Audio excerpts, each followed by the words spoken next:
Assalamu alaikum wa rahmatullahi wa barakatuhu. This is Black American Muslim Opinion, inshallah. Tonight we're going to speak about how to take your paycheck and flip it into a business with our guest speaker, Sister Thomasina Muqtasid, who has a master's in accounting, and she is also a business owner. Also tonight, before we start, this is also a fundraiser. We're doing a fundraiser for Black American Muslim Opinion. I have inside the description of the video related to our fundraiser and our plans and our goals. The fundraiser could be seen at on our website. It's a GoFund page. It's also on our website on the home page. If you go to the home menu and you click on the home menu and you see fundraiser, click on it. It lets you know our goals. So our goal for phase one, we have 3 phases for Black American Muslim Opinion. The first phase is first phase fundraiser's goal is about 3,200, and this is to help us get our 501c3 nonprofit status. Furthermore, for courses material related to and not limited to the Islamic psychology and finances and economics, social and medical health, and psychological issues related to the Black American conditions in the U.S. stemming from systemic racism of white supremacy. The effects of white supremacy affects our well-being in the U.S. to keep us, and also to keep up our website and streaming media. These things cost money, and the best way to start our phase one is with the nonprofit status, right?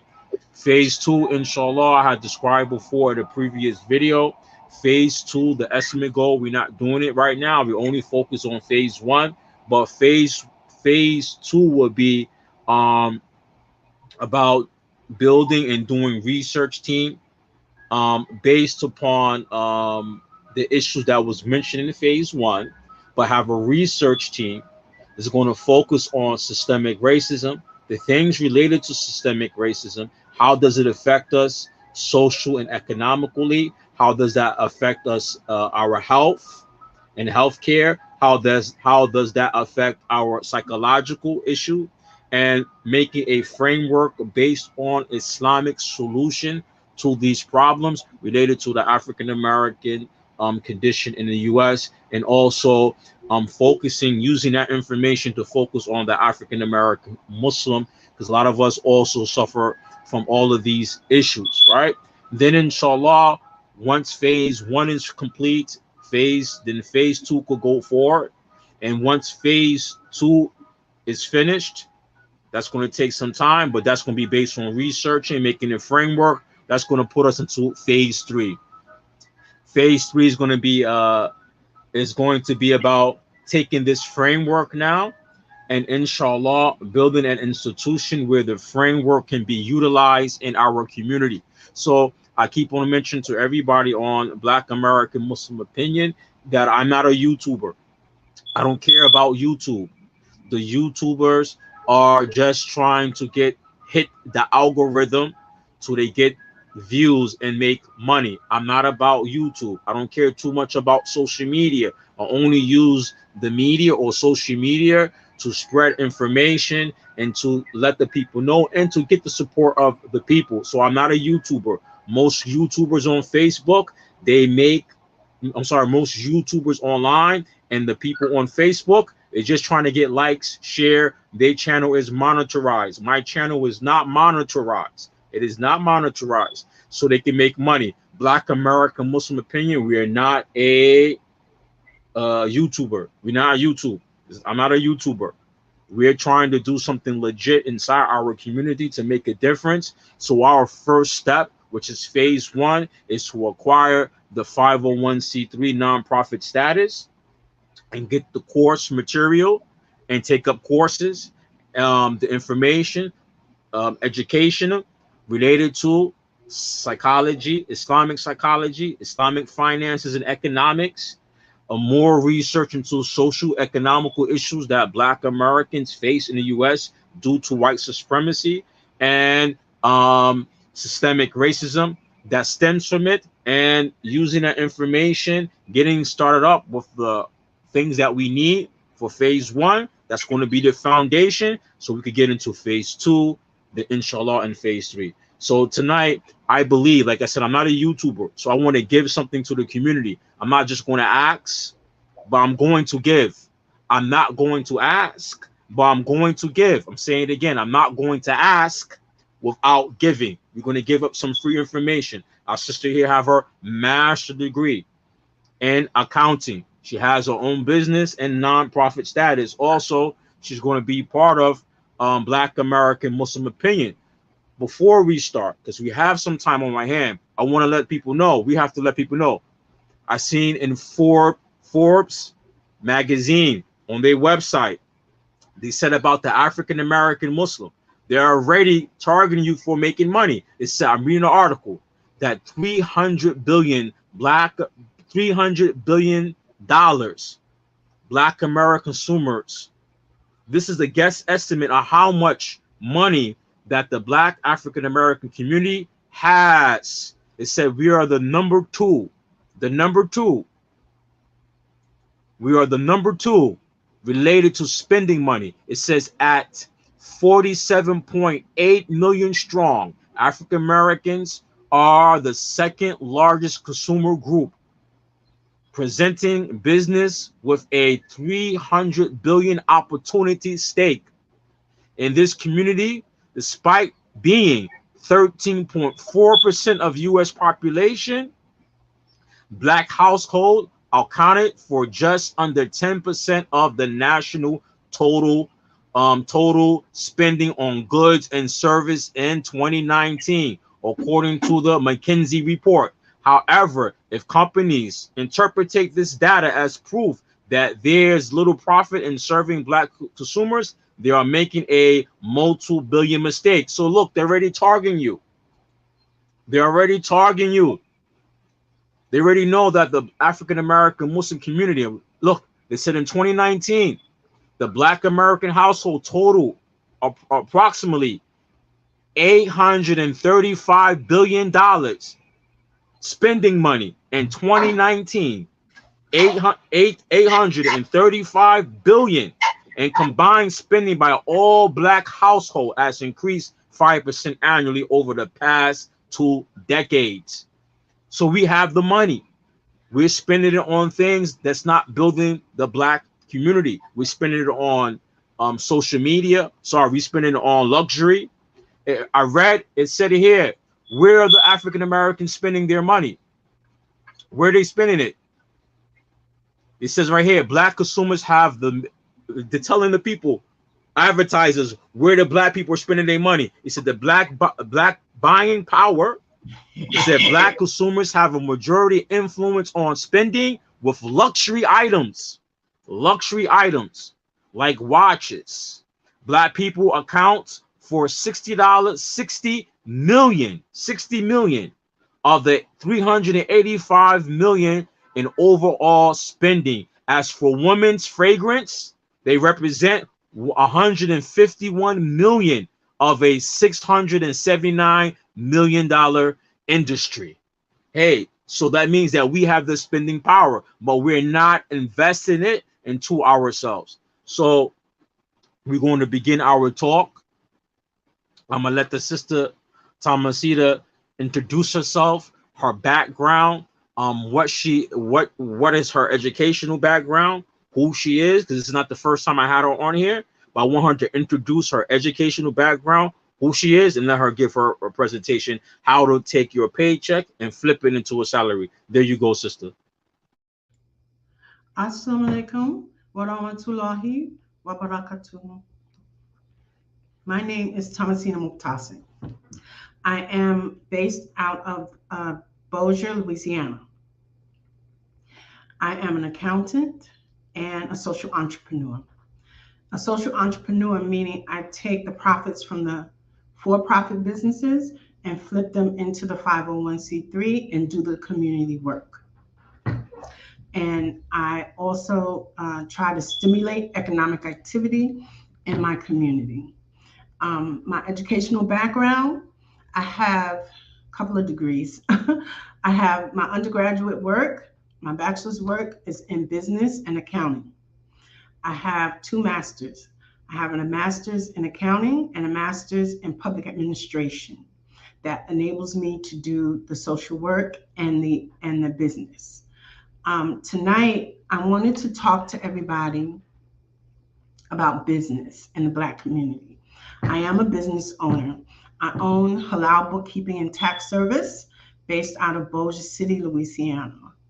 I am also the executive director and chair of Halal House Foundation based out of Bossier City, Louisiana.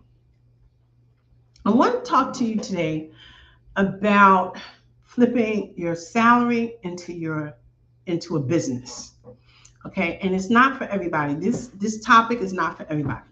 Some people find it better for themselves to spend their lives as employees.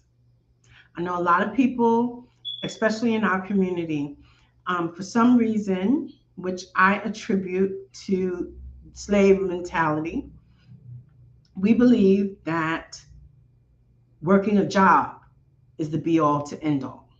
Okay, so if you get that job for 50, 60, 70,000, 100,000, $150,000 a year, $250,000 a year, you're doing great.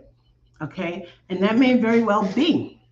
However, business ownership, your child can't inherit a job.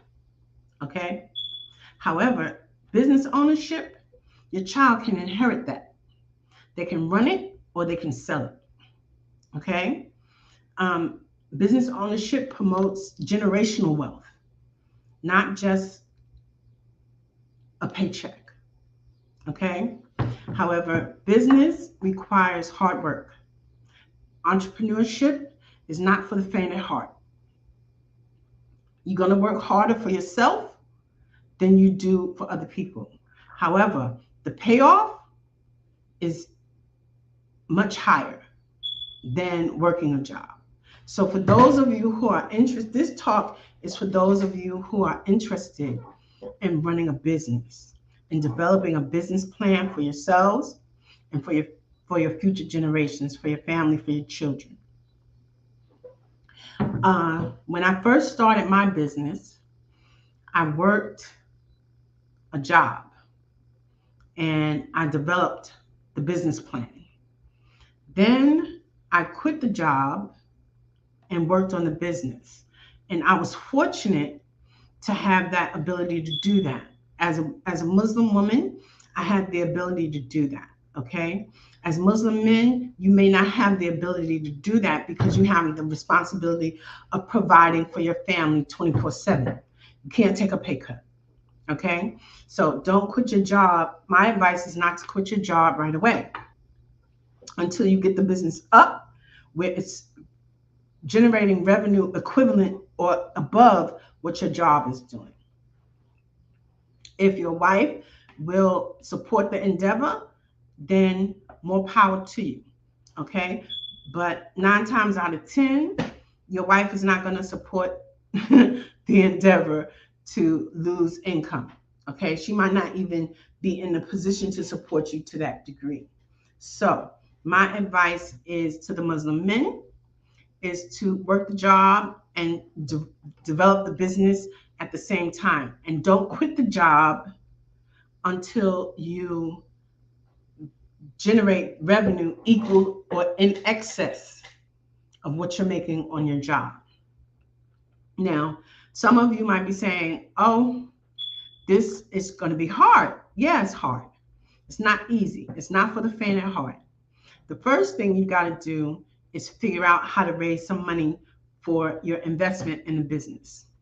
You can take, if you have enough cash on your job, if you're middle class and you have enough savings in your 401k, okay, if you have a 401k, you can flip that 401k into a business transaction to start a business, okay? You can use those funds, okay? And it is a risk. Everything is a risk. Nothing is guaranteed. But if you have a good business plan and you're middle class and you have 401k savings, you can use some of that 401k savings to get your business started up.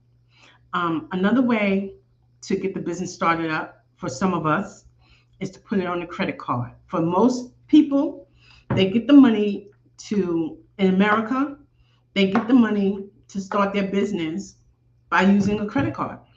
They use their credit or they sign off on a line of credit. As Muslims, it is not feasible for us because it involves riba. Okay, they're going to want interest on that money. So that is not an option for us. Today, I have other options for us. I have what you call crowdfunding. Crowdfunding is a relatively new phenomenon in the financial space.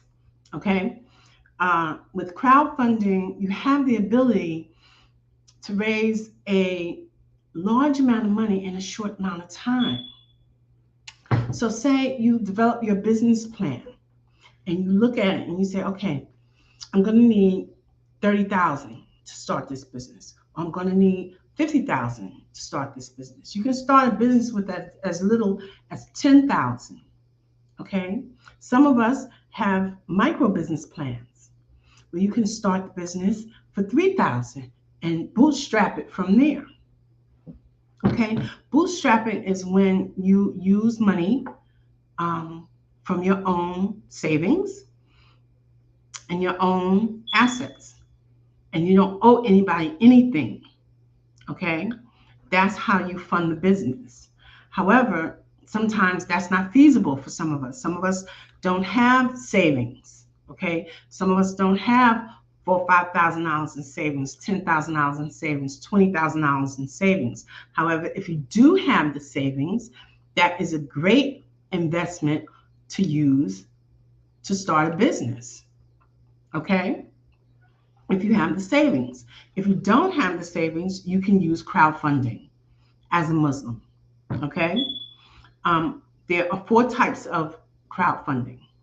There's donation-based crowdfunding, where you use businesses like GoFundMe, websites like GoFundMe. Those are donation-based, where the donor gets nothing in return. Okay? The investor who's investing in your business gets nothing in return, and they're doing it out of the pleasure of their hearts, and they get nothing in return. Those type of sites are GoFundMe. GoFundMe is the #1 site for people who are raising funds for their business, and it is donation based. Another form of crowdfunding is equity crowdfunding. A good site for equity crowdfunding is Start Engine.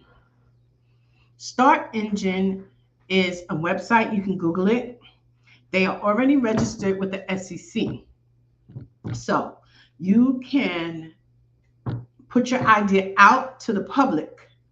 They will help you go public with your business. So say you have an idea for a business to sell ice cream cones, okay, or ice cream. Let's say ice cream. Let's say you develop an idea to sell ice cream. You can go to an equity crowdfunding site like Start Engine, okay, and they will give you help you raise the money from the general public, and you can give shares in your business, which is equity.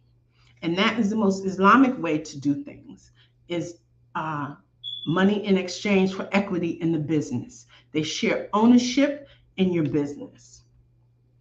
And Start Engine is already registered with the SEC. So with the finances and dealing with the public, it's a lot of things you don't have to worry about, because the company is already registered with the SEC, and they can help you raise up to, I think, $150,000 without you doing an IPO, which is an initial public offering. Okay, so you can do a lot through a site like Start Engine. I suggest you Google it and take a look at the site. Start Engine has funded a lot of companies, and you can get the funding that you need up to up to $150,000.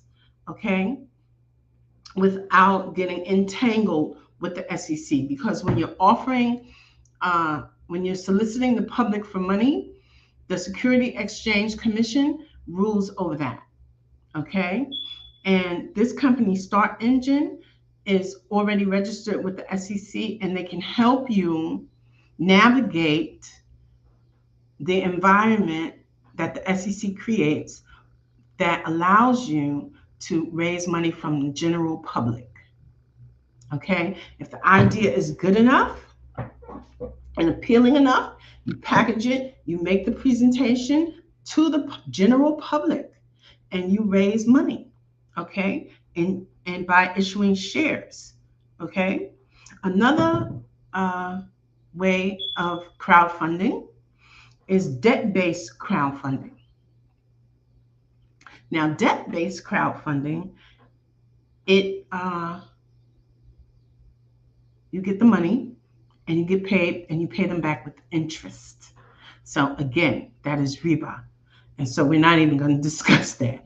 Okay, I just want to let you know the format is there. Okay, it's called debt-based crowdfunding, and you get the money, they loan you the money for your business idea, and you pay them back with interest. Now, another form of crowdfunding is rewards crowdfunding. Okay, with reward crowdfunding, you offer a reward for their investment. So say you're trying to raise $50,000. Okay, say you have an idea for a food truck and you need $50,000 or $100,000. You can go to a site like Kickstarter or Indiegogo. Okay, Kickstarter and Indiegogo. Okay. And with Kickstarter, you can offer rewards like services. The people that donate, that give, that invest in your business, you can offer them things like T-shirts or free meals, you know, for 6 months. You can offer them things like a, a prize, okay, in exchange for their investment. Okay, they can be the first to be served by your food truck. Okay, you can offer them free meals for 6 months if they donate $10,000. Okay, it's reward based. They have no equity in your business. Okay, and you have the money that you need to start. I would suggest that you start with a business plan. Okay, a lot of our people, we don't do the research. Okay, Black people, we have a problem with not doing the research. Okay, why we have this problem, I don't know yet. Okay, but entrepreneurship is not like a job. You have to put in some heavy work and you have to do your research first. So say that let's take the food truck example.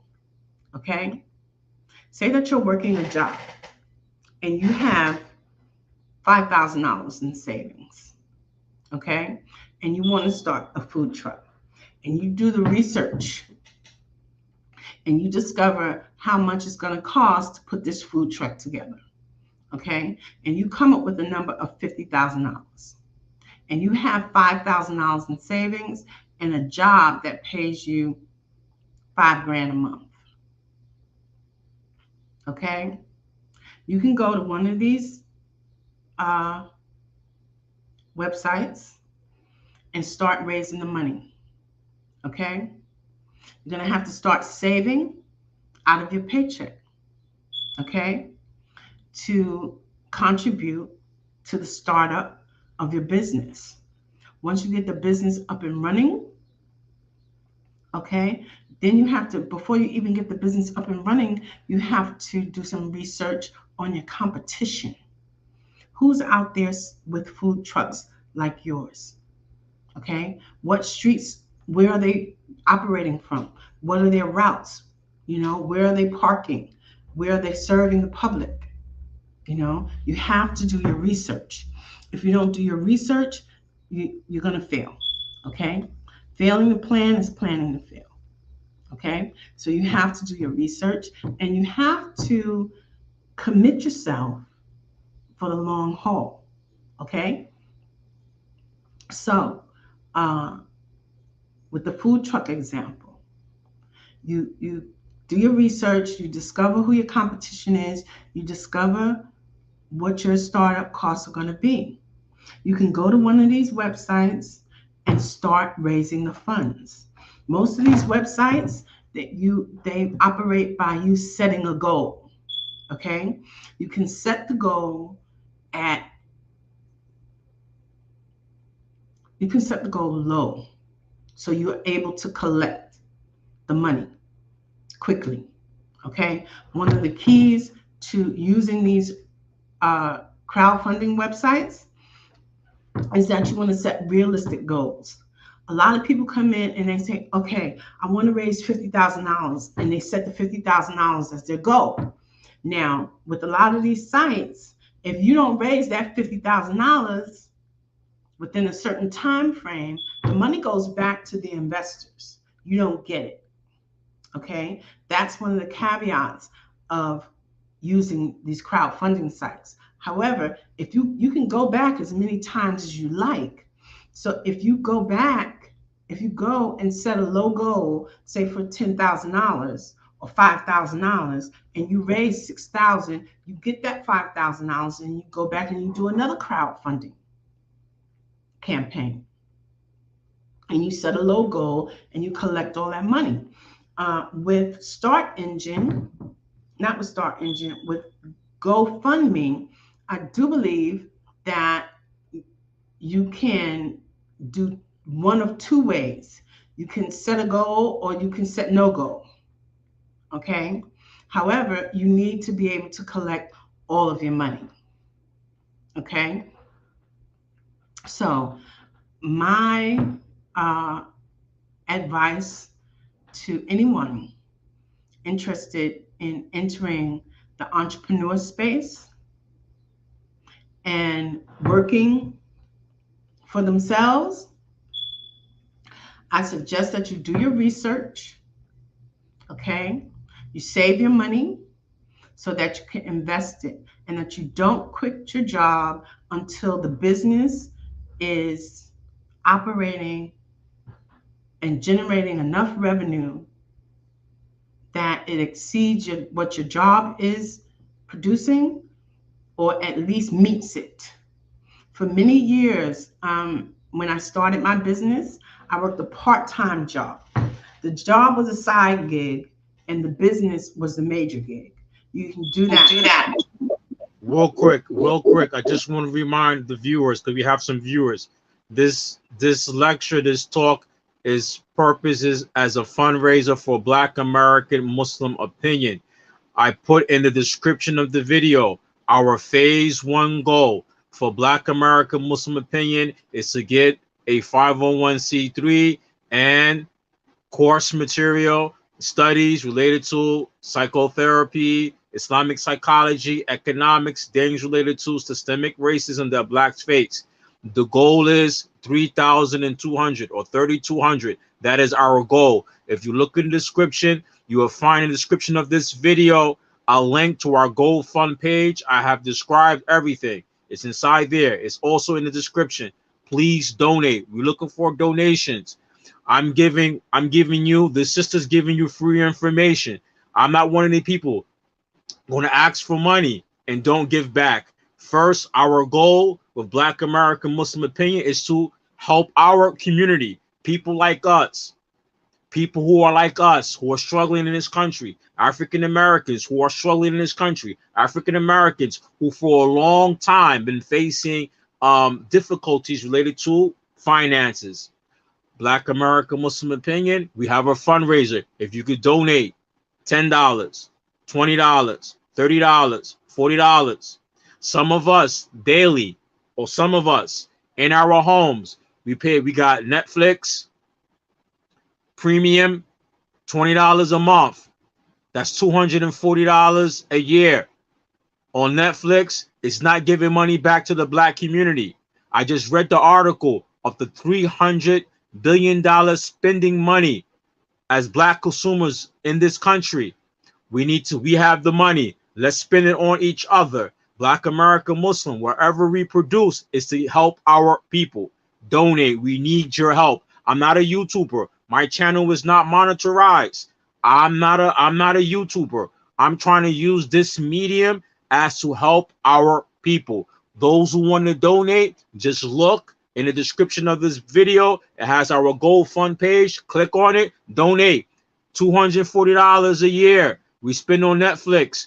On top of that, the other entertainment that we buy, movies, video games, other streaming service, that's around $100 plus a month. That adds up to 1 year about $1,000, over $1,000. Estimate guess. If that's one of us, over $1,000 we spend on other people. Imagine now two of us. That's $2,000 doing this a month. Imagine there's 5 of us. That's $5,000. Imagine 10 of us. We know we all got these things. We spend money on this. 10 of us. That's $10,000. Black American Muslim opinion. Our goal for phase 1 is 3,200. You have, I know, brothers, sisters, you got $100 to give. You got $200 to give. I'm giving you something. The sister's giving you something. How to take your paycheck and make it work for you. Sister continues. Like the brother said, we as Black people, we are not poor. We have strong spending power. We are the number two. He's right. We are the number two consumers in America. In America, we are the second largest consumer group, meaning we have buying power, okay? And the research shows that we use our money to buy luxury items when many of us don't have businesses that will generate generational wealth. Once your job ends or once you die, that's it. If you're working a job, okay, and you've used all your money to buy luxury items, things that make you feel good. You know, I think it was 50 Cent who said, they trying to teach me how to ball. They trying to buy Gucci and I'm trying to buy them all. Okay? That's the mindset you need to have, okay, to be successful in America, okay, and create wealth for yourself and for your family that your children can inherit. Generational wealth is not built on Gucci and Prada and Louis Vuitton. Your children can't take those and cash it in and buy a house with it. Okay? No, it doesn't work like that. Okay? So again, back to strategies that'll take you from a job to business ownership. As I was saying prior, for a while working my business, while building my business up, I have, again, I'm an owner of a small accounting firm based out of Bossier City, Louisiana. My firm is 8 years old now, and we have about 300 clients. And I'm a small accounting firm. I employ people to assist me in serving our clients. And during the building of the firm, it was just me. Okay, and the firm is still growing and expanding. I'm going to use myself as a example. I worked jobs for about 20 years, okay? And had I known then what I know now, I would have quit after the first 5, okay? And built a business during those 5 years, okay? Entrepreneurship, like I said, is not for the faint of heart. You got to be willing to put in the work, okay? Once you have a plan that, or a talent that you are sure of, some of us love to cut grass. Some of us are cooks. Some of us are handymen, painters. Whatever your gift is, you can turn it into a business, I assure you. Okay? Now, for myself, like I said, for those first years that the business was growing, I worked a part-time job. Okay? The business was sustaining enough to cover my bills. The business was generating enough revenue to cover my bills. Okay? But I worked a part-time job and reinvested my money from that part-time job into the business, okay, to expand, for advertising, for equipment, for office space, okay, and it worked out. That's called bootstrapping, okay. Initially, I wasn't aware, and I put the first startup cost on a credit card. It was about $8,000, and I flipped it on a credit card, and I paid the credit card back. I paid back the credit card within the first year. I was able to cover that balance within the first year. Okay, and then I got a part-time job, and the job became the side gig, and the business was the main focus. Okay, that strategy works. Bootstrapping is when you use your own money. I'll repeat about bootstrapping. Bootstrapping is when you use your own money and you invest it in a business. Like I said, that 401k that's just sitting there, okay, until You get 65, okay? And you're allowing the stock market to make money off of your money. Make your money work for itself. Make your money work for you, okay? You can take your 401k and invest it in a business, okay? And if I am not mistaken, there are ways that you can take that 401k or that IRA and pay that money back into your IRA after your business starts generating revenue, okay, to cover your startup costs. Again, crowdfunding is one of the best ways for the Muslims to raise money to start a business, okay? Now, many of you are of the idea that you can't go to the masjid. Yeah, you can, okay?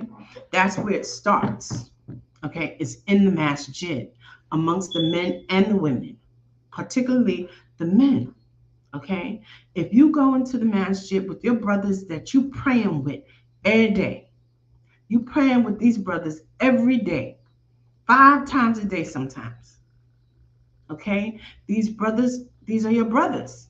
If you can't get together and say, hey man, I have this business idea. Can you invest $100 here, $500 there, $1,000 here, $250 there, $5,000 here, and I'll pay you back in equity. I'll give you back your initial investment plus profit. Equity investing is the Islamic way of doing things. They share part ownership in your business. Okay? You can form, say you have 5 partners in the masjid who are willing to go into a business venture with you. You put it on paper. Allah said reduce everything to writing. So you form an LLC. Okay? And each partner has an interest. Okay? They share in the losses and the gains of that business. Okay? These partners, they don't have to work the business with you. You can work the business on your own, but they have a vested interest on paper. Okay? You form a partnership, a LLC agreement or a partnership agreement, and you lay out who gets what. Okay? There are many brothers who would say yes to you. Many. Okay? I live in a community where the majority of the brothers are not Black. The majority of the sisters are not Black. However, if I have a good business plan and I go to my brothers, I go to my sisters, I know they're going to say yes. I know a few will say yes because of the reputation that I have in the community already. We are Muslims. Each one has to teach one. Each one has the responsibility of helping out his fellow brother or sister. Okay, and based on that premise, you can go into the mosque and pitch your idea. That's another way of raising money for you in your business. Okay, as the brother said, we have the spending power. You just have to figure out how to utilize it. And I'm going to quote 50 Cent again. They trying to teach me how to ball. They trying to buy Gucci, and I'm trying to buy the mall. That's how you have to get your thinking going. You have to shift your mindset, okay? Especially for Black people in America, they go to college, they pay all that money in student loans, okay? If you went to college and you pay money in student loans, you have not been groomed to work a job, okay? You have been groomed to create jobs, okay? If you have a degree, you should be able to generate a payroll, okay? If you have $100,000 in student loans, then your business, the first year out, your business plan should generate at least 50. Should generate at least 50. We have to shift our thinking patterns. We are not All of us are not born to be workers. Many of us are born to be entrepreneurs and run businesses. Brother, you want to say something? Yeah, the reason why a lot of us don't do business with each other in the black community because we don't have a lot of trust with each other.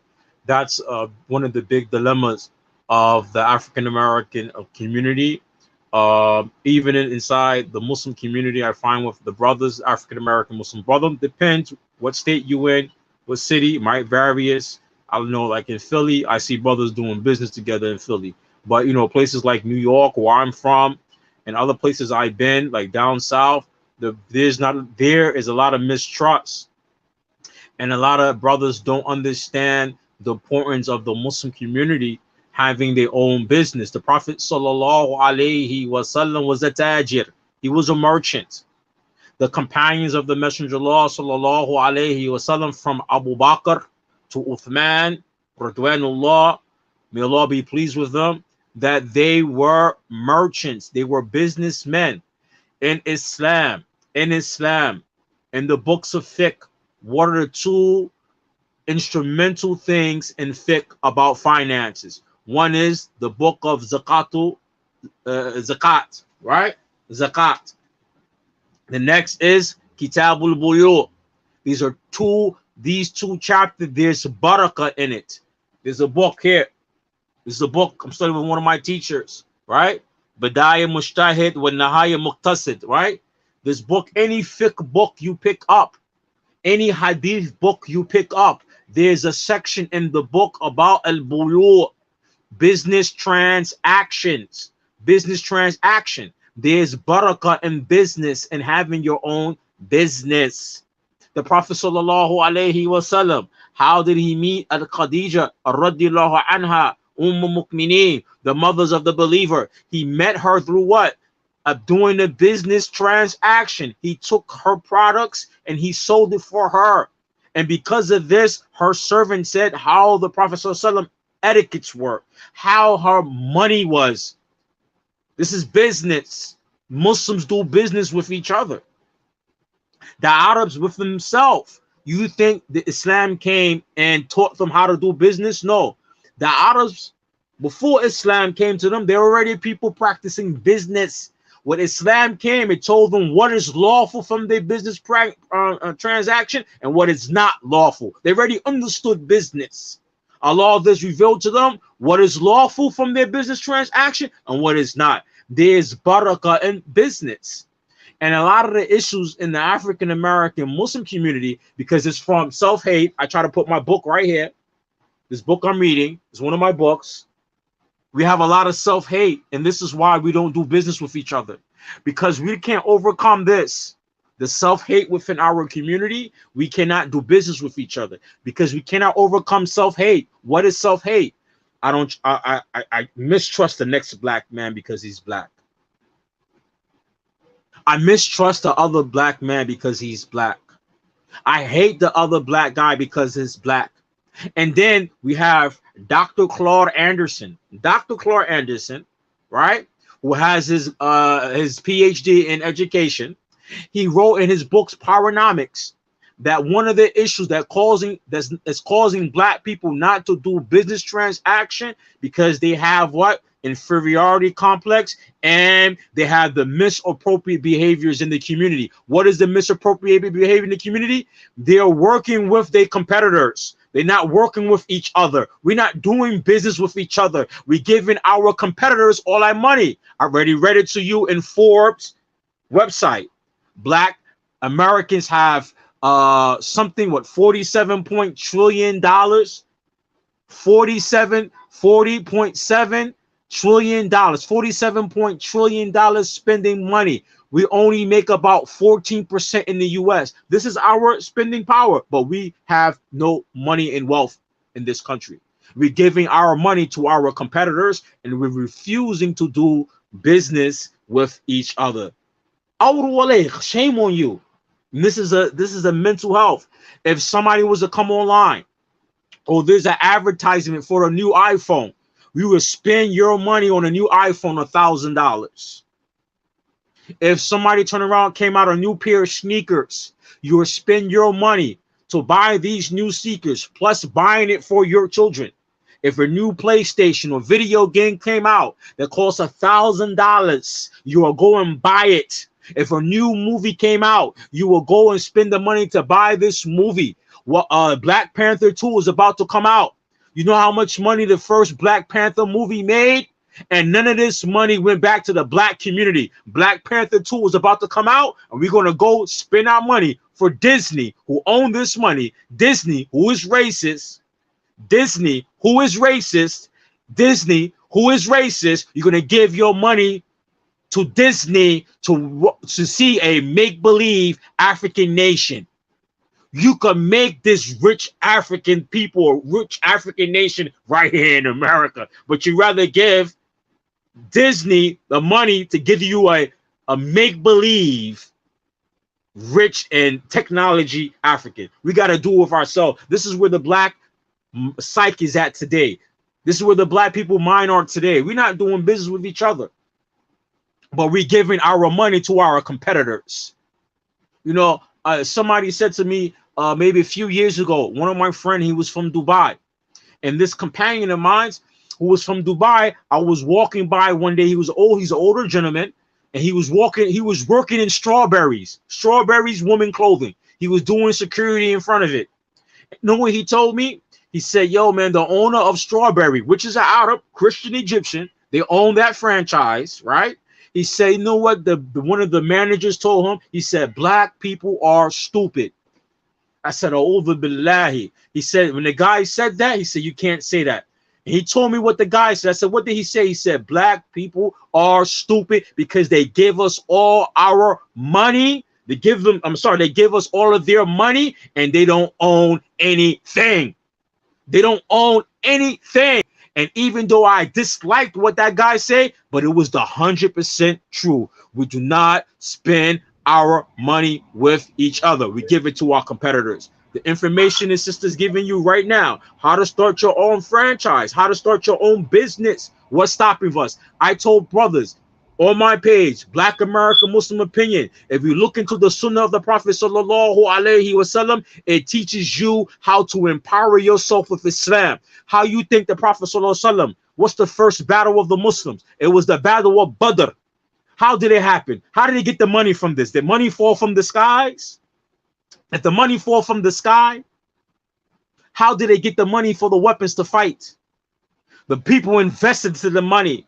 And in the end of the day, when the people invested it into the money for this, it gave them what? It gave the Muslims victory. Do you think Islam had established, the Prophet established Islam without no money being involved?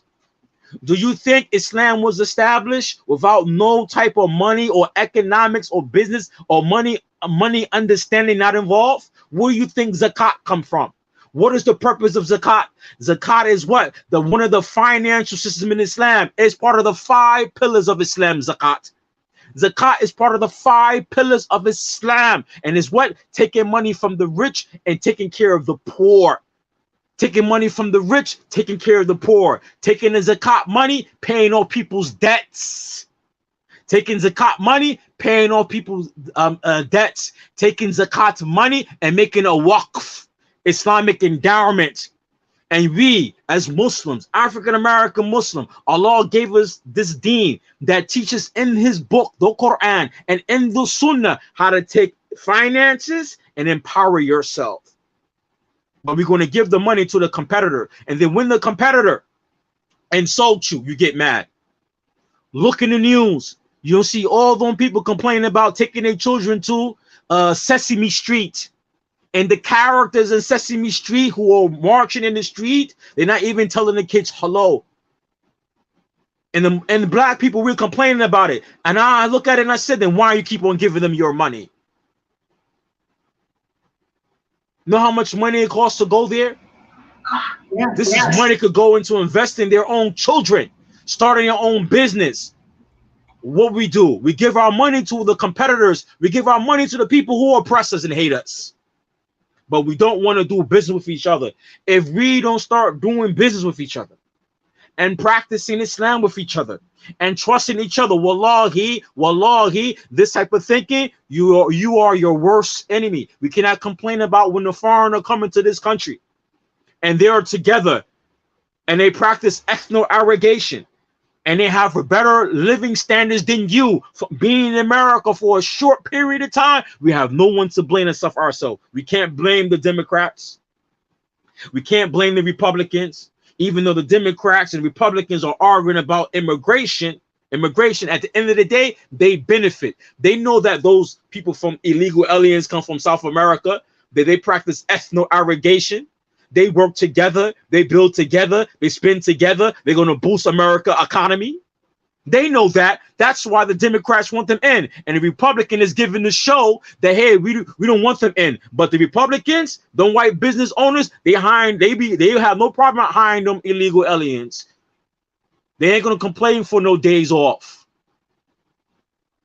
You know, right here in New York, right here, I live in an all Muslim community. All of them got their own business, right? A whole Muslim community, Bangladeshi and Pakistani, Dead Sea Muslim. They got their own business. They do business with each other. I go in their business. Guess who's working behind the counter in their business? The Mexicans. The Mexicans are working in there. I go to a Desi, Bangladeshi restaurant selling biryani rice. Who's cooking the biryani rice? I look in the background. They got a Mexican guy back there cooking biryani, chicken biryani. And they got a whole bunch of the Mexicans back there working. And these Muslims, they doing business, Bangladeshi movie, they're doing business with each other. What are we doing with each other? What are we doing? Why we can't do business with each other is because of the self-hate, and we don't have the trust. That's part of self-hate. I want you to continue, sister.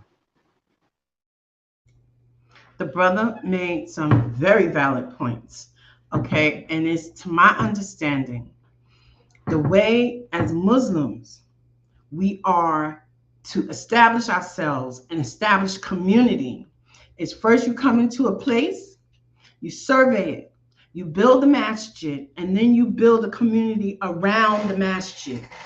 Okay, and every month. One thing I forgot to mention. You just touched a good point right there. I didn't mean to cut you off. Give me 1 second. When the Muslims made hijrah from Mecca to Medina, there was one of the companions who from the Muhajirin. One of the companions from the Muhajirin. When he left Mecca, he was wealthy. He was wealthy, and the people of Mecca said to him, when he was making a hijrah to Medina, you can't take your wealth with you. You can't take your wealth with you because we made you rich. When he went to Medina, the Prophet ﷺ took this companion and made him a companion with one of the Ansar. And one of the Ansars came to him and said, I would divorce one of my wives for you to marry and give you half my wealth. You know what the companion said to him? He said no. The Muhajirin said no. The Muhajir said no. He said, show me the marketplace. He said, show me the marketplace. And he made his money back that he lost. Allah subhanahu wa ta'ala bless him. Look at the Muslim. Look at the Sahaba. Look at the Tabi'een and the Sahaba, how they behave with each other. And we have the Muslims say we believe in Allah. We believe in the oneness of Allah subhanahu wa ta'ala. We run up and down saying that we're the people of Tawheed, but we can't do business with the people of Tawheed. There's something psychologically wrong there. The Sunnah is here. The Quran is here, and we still cannot implement it and use it to empower us. Then we have to say it's a psychological issue going on here.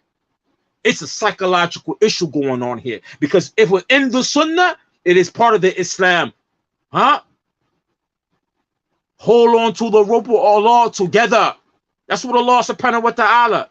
Hold on to the rope of Allah and be not divided. And you don't want to do business with other Muslims who are black like you? How are you going to hold on to the rope of Allah? Both of y'all are suffering. Both of you live in the same conditions. Hey, whoever wants to donate it to Black American Muslim Opinion, the description is right there in the video.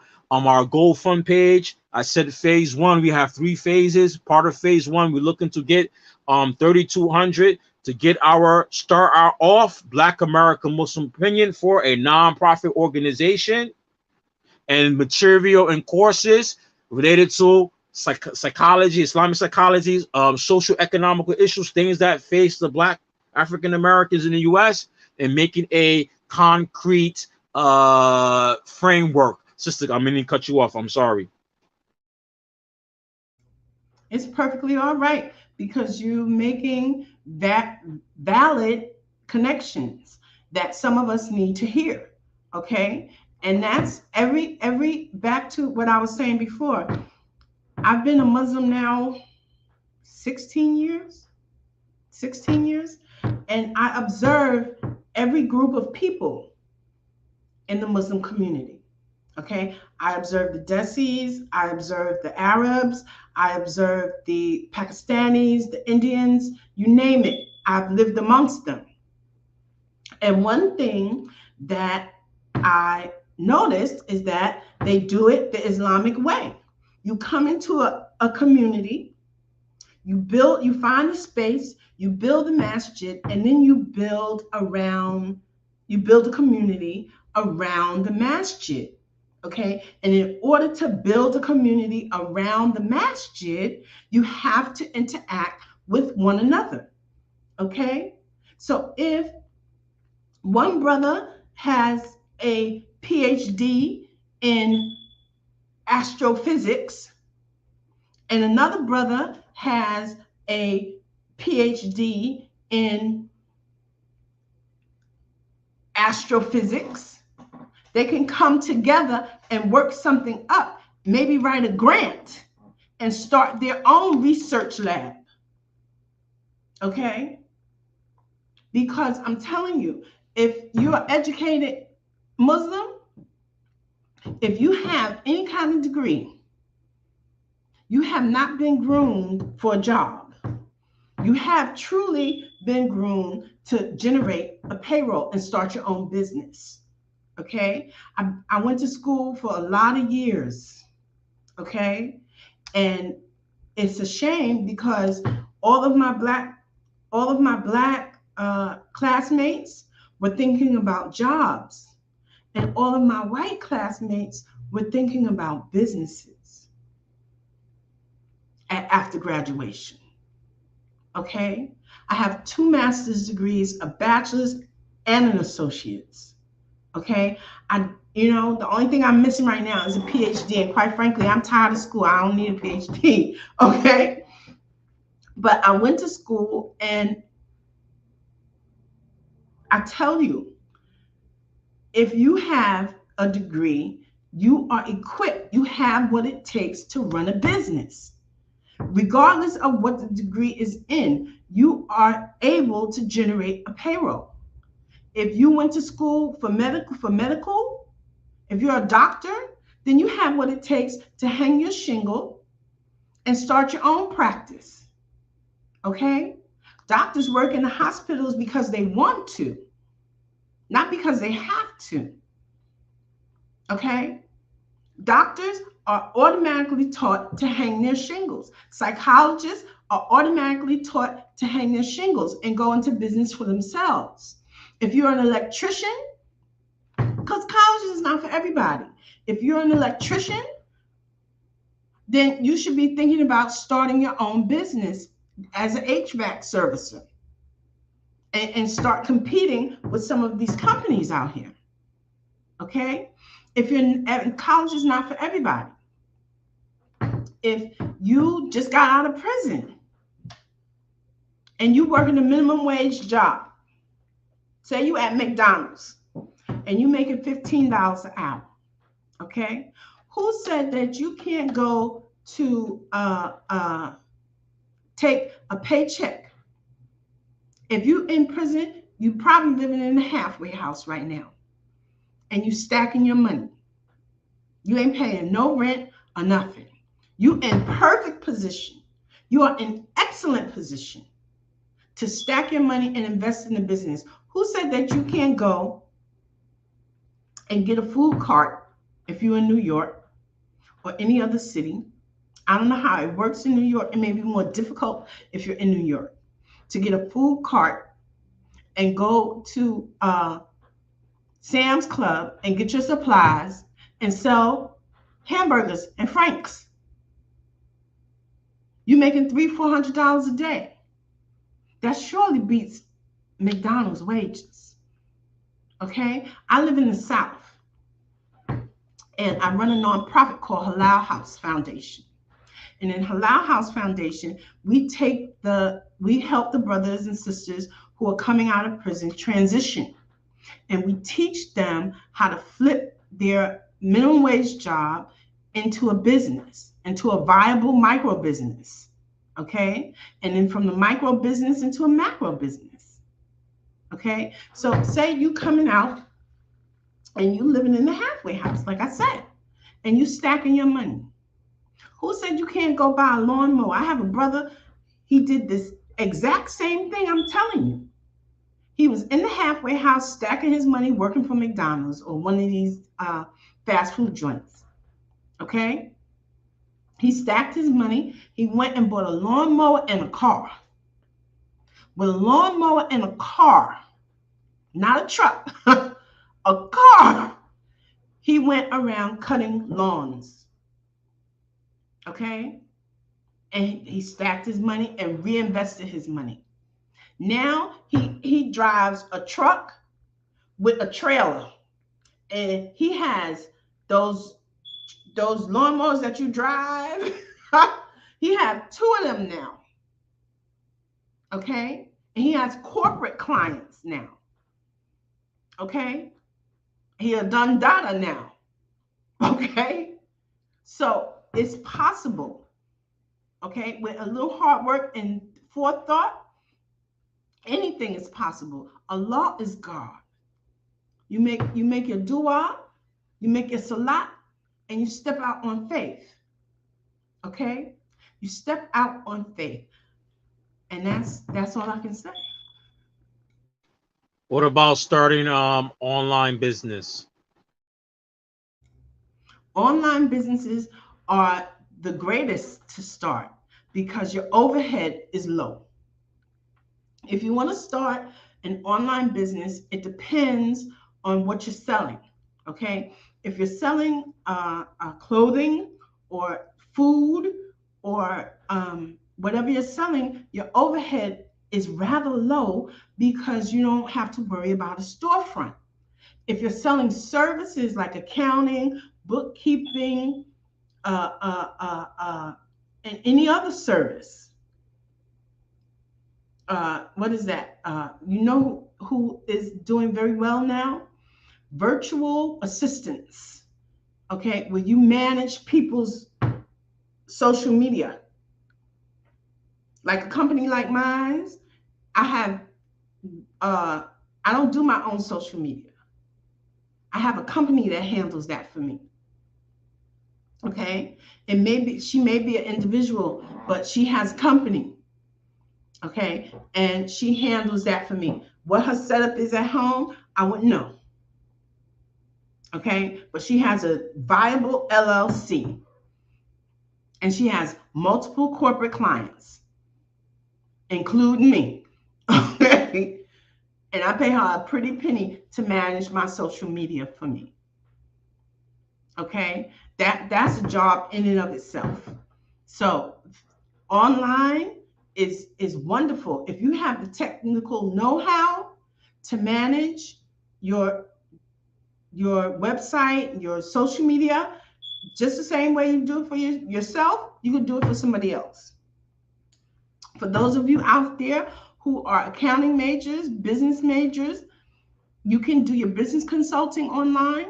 You can hire yourself out for the accounting majors. You can hire yourself out as a bookkeeper with an associate's degree. If you have an associate's degree in accounting, okay, you're qualified to hire yourself out as an online bookkeeper. You form an LLC, a corporation, a partnership, and you put it out there. You put your services out there. What about people like truck drivers? I got a lot of brothers who are truck drivers.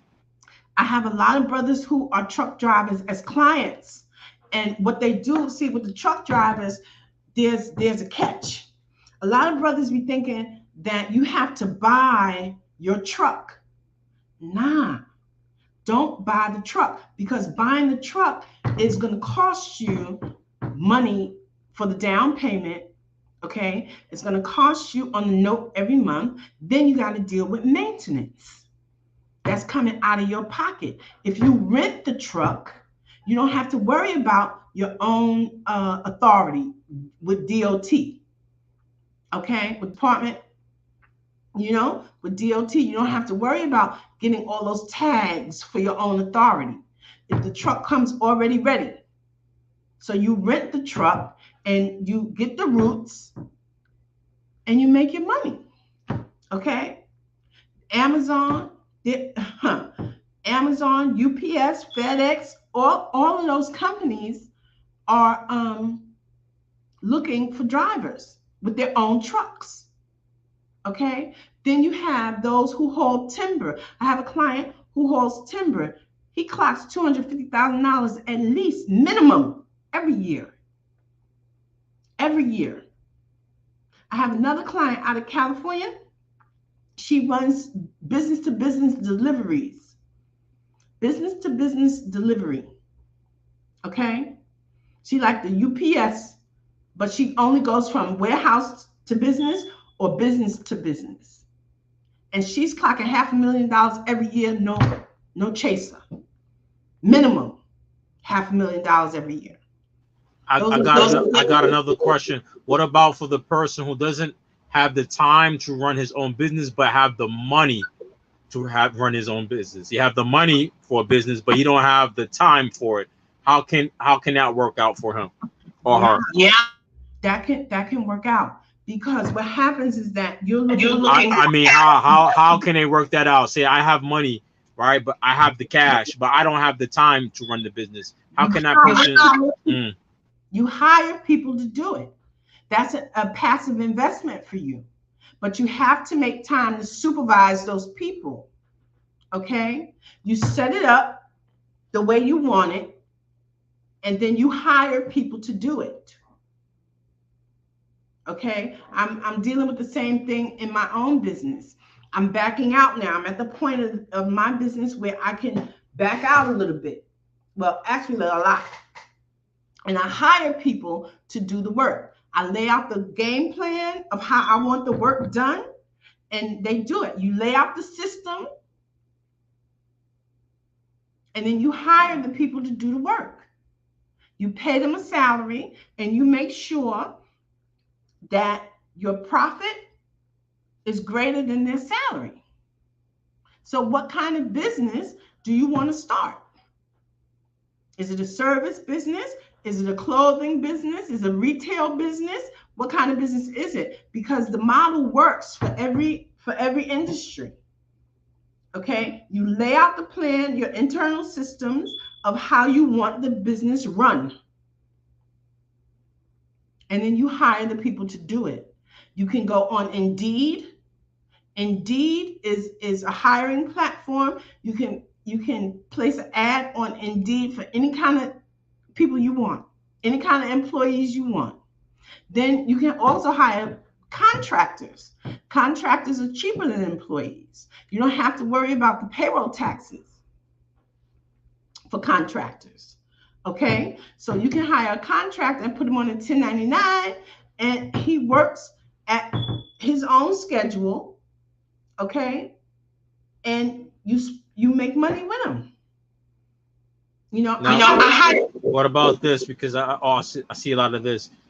There's a lot of sisters who got good jobs. They have the money, and I see a lot of sisters that have their own little clothing business or clothing line.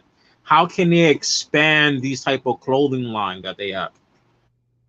Wow, that is, you can do a couple of things with that. Okay. You see, it's called licensing and franchising, right? So say you have a clothing line and you work in your job, right? The clothing line is doing well, okay? The job is doing well, but you want to expand. So you can find another sister or another brother who's interested in selling clothing. Okay, and you can set them up as a licensee. I have a client here that started out as a licensee. Now he's a full-fledged franchise. Okay. He has like 70, 80 locations. Okay. He deals in food, but you can do the same thing. The model works for any business. You can do the same thing in clothing. You can license it out and use your name. First thing you need to do is register the name of your business as a federal trademark, not as a state trademark. If you do it as a state trademark, it only is good in your state. You want to spend the money, get the lawyer, and get a federal trademark of your business name. Once you federally trademark that business name, you can license it out to other individuals. And you can form the contract any way you like. It's a license agreement. You're licensing your name out, and then you can give them the same strategy that you use to build your business, the same suppliers, okay, and you let them buy in. So if the cost of entry is $25,000, the cost of entry $10,000, $15,000, you set the price of the cost of entry. Okay, and you can do the research and license out your brand. That's what brand building is about. To be able to license it out or franchise it out. Any other questions? Yeah, I know a lot of brothers and sisters who are educators, they're teachers. But you know, it depends what state you're in, you don't make a lot of money in teaching, right? So how can somebody who's an educator in academics and education, how can they market themselves for starting their own business? Because I see online sometimes and on the street people have like these little tutoring schools and stuff like that. Right. Well, I have a brother here, and my daughter is one of his students. My daughter was one of his students. He taught my daughter how to hack, really. He taught her how to take those SATs and ACTs, and he taught her the science of it. And she was able to get a scholarship not only for her undergrad, but for her graduate studies as well. I didn't have to pay a dime for her education. She earned it on her own because he taught her how to master those tests. So I understand the value of an educator, okay? In the same way, I'm able to educate too because I got all these masters, right? So I understand what you're saying. And you can go online. Who says you can't go online? Who says you can't do it? Who says you can't go online and create a master class? If you are a grade educator, a lower grade like K through 12, who said you can't start your own online school? Who says you can't do it? You can do the state licensing. Who says you can't do it? If you want to start a school, who said you can't do it? I have principals who run in public schools for pennies. When you look at their salary, the salary is ridiculous. Who says you and a few of your teacher friends can't start a school? Why not? You can start it online, or you can use a brick and mortar building. You already know the procedure. And that goes back to building, rebuilding a viable community of Black people. Okay, educators are very important. Who says you can't use these same methods that I've outlined here to raise the money to start a school? That's what we're supposed to be doing. Okay? That's what we're supposed to be doing. Who says that you can't come to people like me and say, hey, Thomasina, we go to Masters together. I want to start a school. How much you got on that? Who says I can't have $4, $5, $10, $15, $20, $50,000 on that to start a school? Do your research. Look into what licensing you need. And use these platforms use these strategies to raise the money you need to start a school. And if you don't want to do that and you just want to do it on your own, who says that you can't start a master class? You can teach teachers right here online. The internet has made things, I'm telling you, with this internet, the sky's the limit.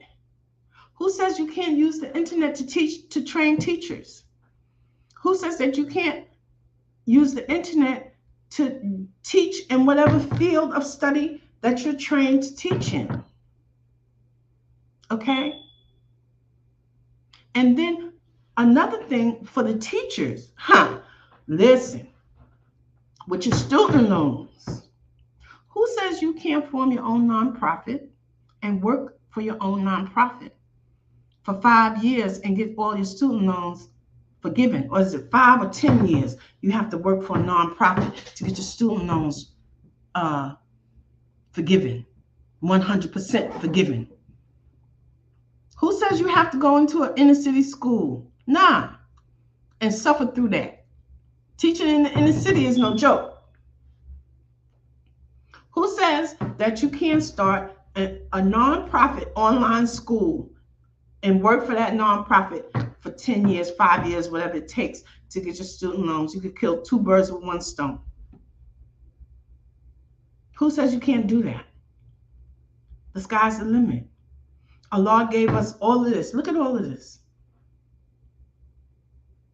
You see? So who says that you can't do that? You know, that's my retirement plan. To teach classes and write novels. Yeah, that's real good. Because I know a lot of educators in the Muslim community, and I know people got PhD, masters, brothers, sisters, every nationality, and I notice we have a lot of that in our community, but I don't see them like having their own business. That's why I asked the question. Next question. I see a lot of brothers and sisters. I mean, a lot of brothers, I seen here in New York a few years ago, a lot of Latinos here in New York, they started their own little taxi companies with 2 or 3 cars. I seen that. And these guys don't have no location. They doing that joint out of apartment building where they live. What about, for those who drive like limousine services, how can they start their own business instead of working for Uber or Lyft all the time? You can use the same business model that Uber and Lyft is using and become a competitor. Okay? You can use who says that you can't do it? Nobody. You just have to believe in yourself and believe in the God that created you and step out on faith. It's right there in your face. Okay? Like the Mexicans. He just said the Mexican guys, they doing limo service on their own. The medallion in New York, after Uber and Lyft, the medallion in New York, medallion taxi drivers are becoming a thing of the past. Actually, this was one of my neighbors. You know what he got now? He did this a few years ago. Now he has his own he have his own office, and he does now pick up people to take them to the hospital for their insurance, for the medical insurance. He got his own cars now, and he got his own office now. I watch him every day. He Dominican. He take people he has with the insurance company, because in New York, the insurance, your medical insurance will pay for you for a taxi service to pick you up and drop you off. He's doing that now. He started his own little business now. And he was in his house, like in his apartment first, doing regular taxi with the people who live in the area. Then after that, he got his own little office now. Even through the whole pandemic, he was still open. He still had business. And I see right now where I live, at least 3 people started the same business he had right here on the same block. And they look like they're all making money. Exactly. And that's one of the things you got to start thinking about, because see, what makes it easier, you can't get mad with the immigrant. Okay. Now, what makes it easier for him in his thinking to look at it that way and say, hey, I can do it like this. What makes it easier in his thinking is that in many countries abroad, if you get to traveling, you'll realize that there's no such thing as public education. Okay, if your children are going to school, you got to pay for it. Okay, there's no such thing as Social Security and public welfare, and nah, it's not happening. So you got to get in where you fit in business. In socialist countries and countries with monarchies, you start your own business. That's the way everybody does it. Okay? Exactly. Another question. Another question. Another question. I'm really your student today. I'm not the host. I'm really your student. I'm learning right now. I'm taking a lot of notes. Now we have a lot of massages in the Black community. We have the 501c3, but they like barely surviving on donations, and the people in the community got no money. So how can some of these masjids who have the 501c3 start accumulating accumulating money, so they don't have to start begging and depending on people for donation to survive? Well, the masjids that I attend has a great business model. Okay? During Ramadan and during the rest of the year, the money gets split. The fundraising is split. Okay? The internet comes into play as well. Okay? So say you are a masajid in the hood, right?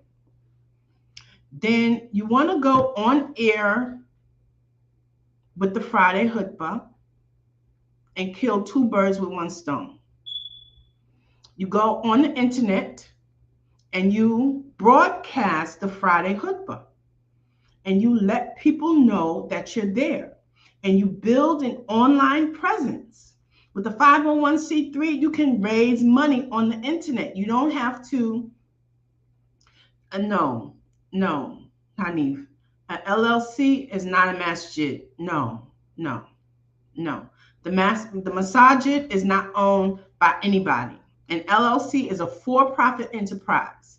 So if the masjid is going to operate as a masjid, it must be a nonprofit. Okay? Masjids under tax law don't even have to become a 501c3. They are protected, right? They are protected under U.S. law, under U.S. tax law. They don't have to become an LLC because nobody owns it. It's a house of worship. Okay? So under tax law, masjids qualify as churches as well. Okay? So under tax law, the masjid is not taxable. And if you try to make a masjid an LLC, then that means it's a for-profit enterprise. And it goes against everything. No. The masjid is not owned by one individual. The masjid is operated by the community. Okay? So back to the online model. No, a 501c3 can own an LLC. The masjid can own a business. That's what I was getting to. Okay? So once you form that 501c3 and you get the donations rolling in, you're online, you have an online presence, and you get the donations rolling in from online. Okay? You take the zakat money and you do the zakat work with the zakat money. But then you also have the zadaqah money, right? That's for the masjid. Okay? You take that money and you double down and you start buying property or investing in businesses. A 501c3 can own an LLC. Okay? You got to pay taxes on that LLC though. But the 501c3 can own it. Okay? And that's what my masjid does. We own property.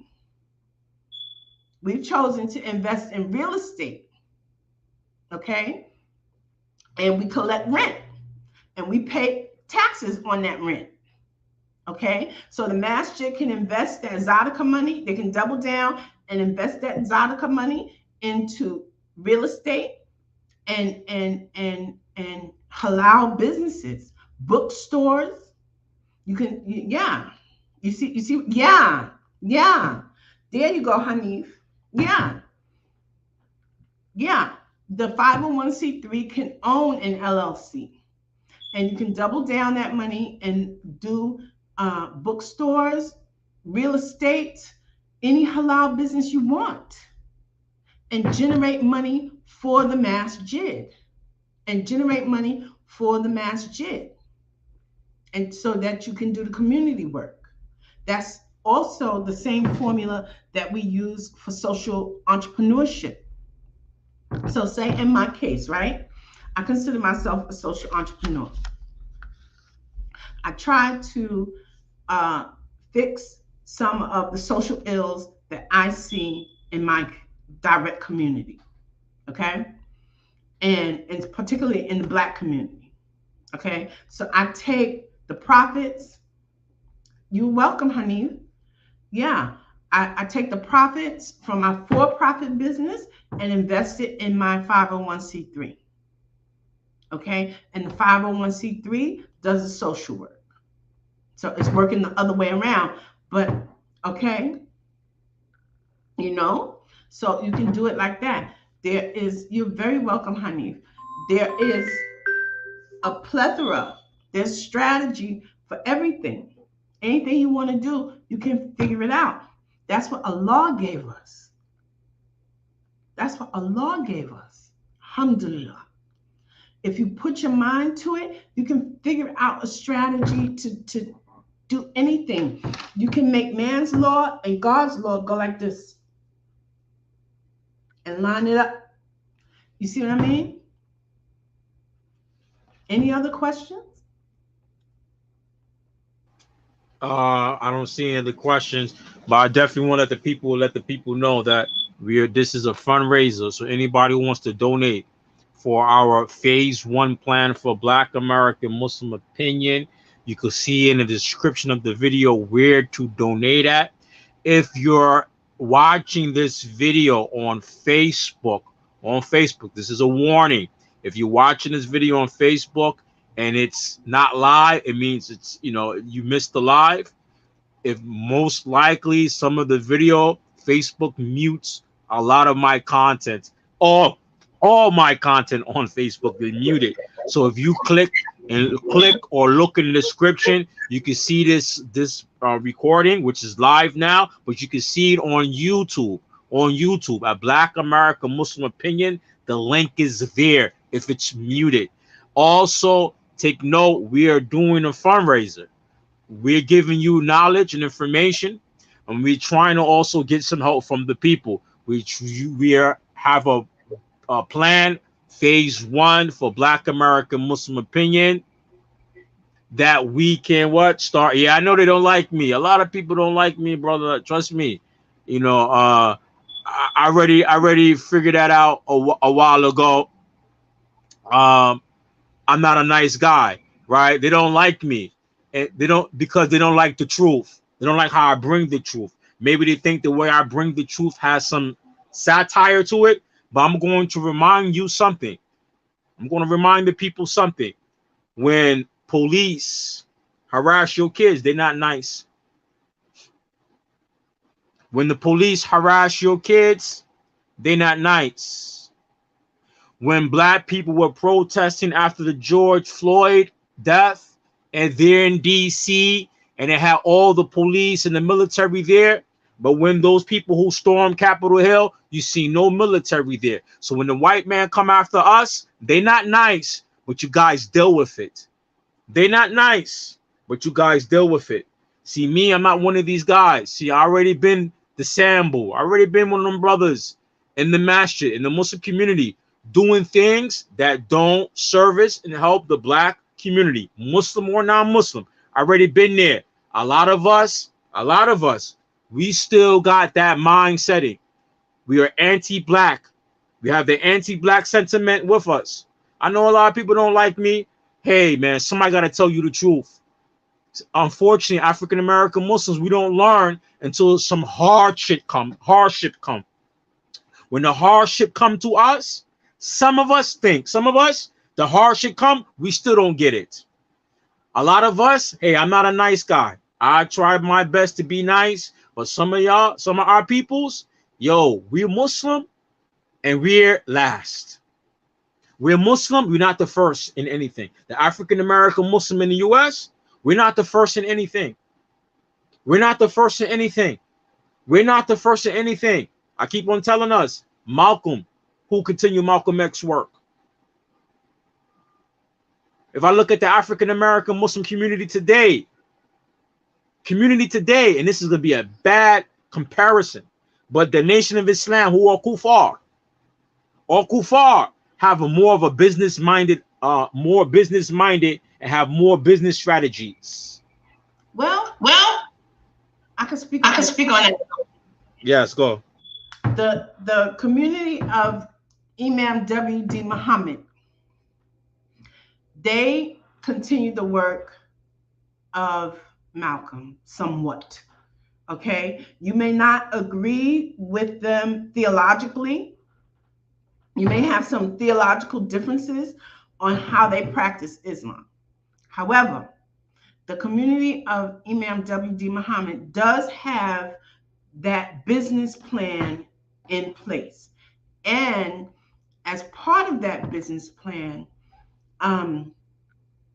it is a known fact that you want to keep independent cells across the country, okay? Because if you raise up another Malcolm, if you raise up another Martin, it's going to happen all over again. They're going to be assassinated, okay? But if an entity has no head, you can't assassinate it. You can't, okay? You can't kill us all. So if we each operate independently, okay, then there is less of a chance of assassinations happening. Okay, you can't kill us all. Okay, so if you have men like Malcolm, Martin, men like I'm getting old. Help me out. Men like Fred Hampton, Black Panther Party, Medgar Evers, all those men, they got assassinated because they were viewed as leaders. Okay, but if the organization has no leader and it is flowing as an independent entity, okay, who you going to assassinate? You can't assassinate. It keeps going. It keeps moving. I just want to say one thing. I want to say one thing when the brothers say they don't like me, right? Those brothers and sisters don't like me. If you look at Examine the Muslims, right? They got an event that's going to come up.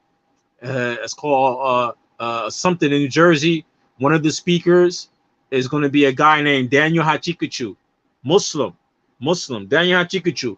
He's the same guy on Facebook, on Telegram, on his social media that says George Floyd didn't die from the police. He died on a drug overdose. We're gonna have a program, Aleem something conference, New Jersey. This is one of the main speakers, and the African American Muslims going to give them their money, charging $30 to get entrance.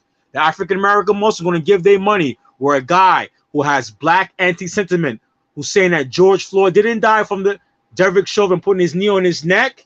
He said he died on drug overdose. He's not saying about the white folks who died on opioids. He's not making fun of them like that.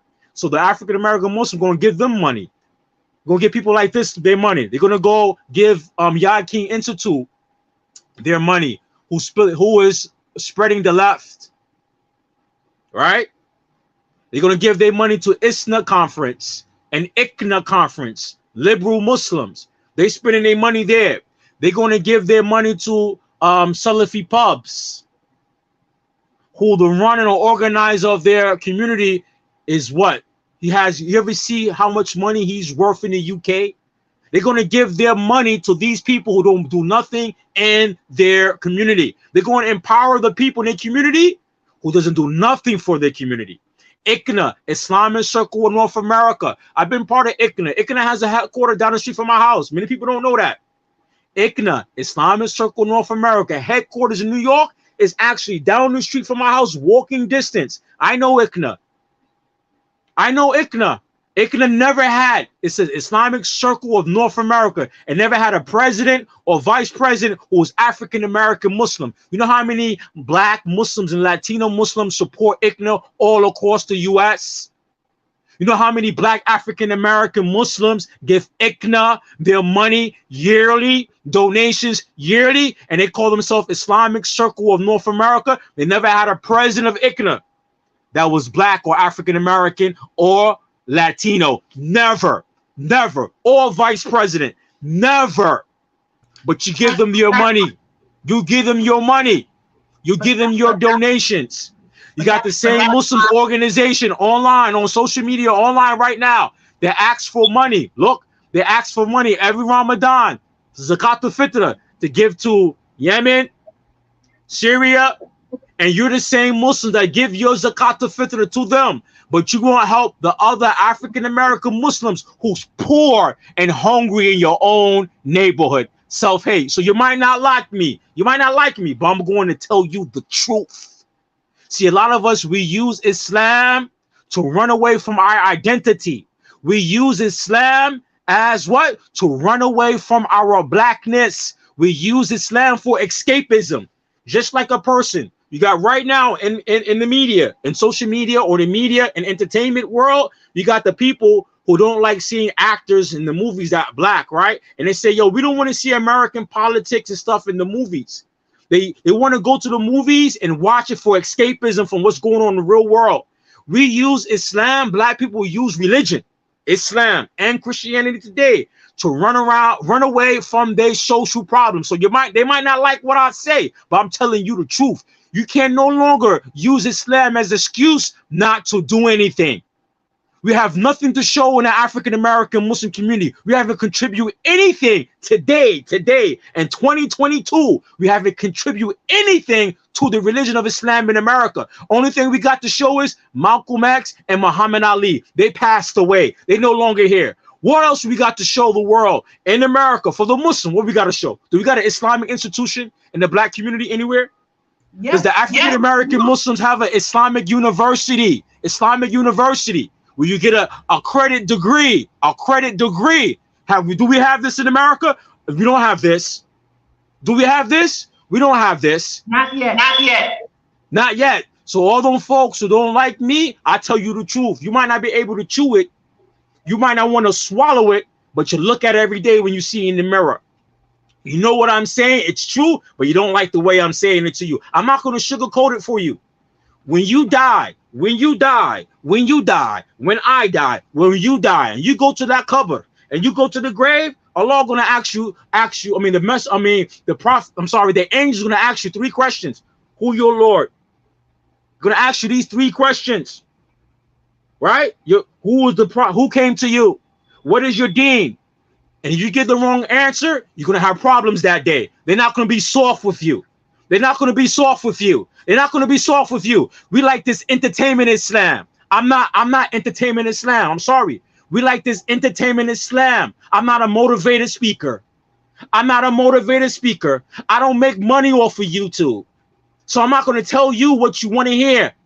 I'm not one of these guys tell you stories that make you laugh and feel good. It don't feel good when the police going to have their foot on your neck.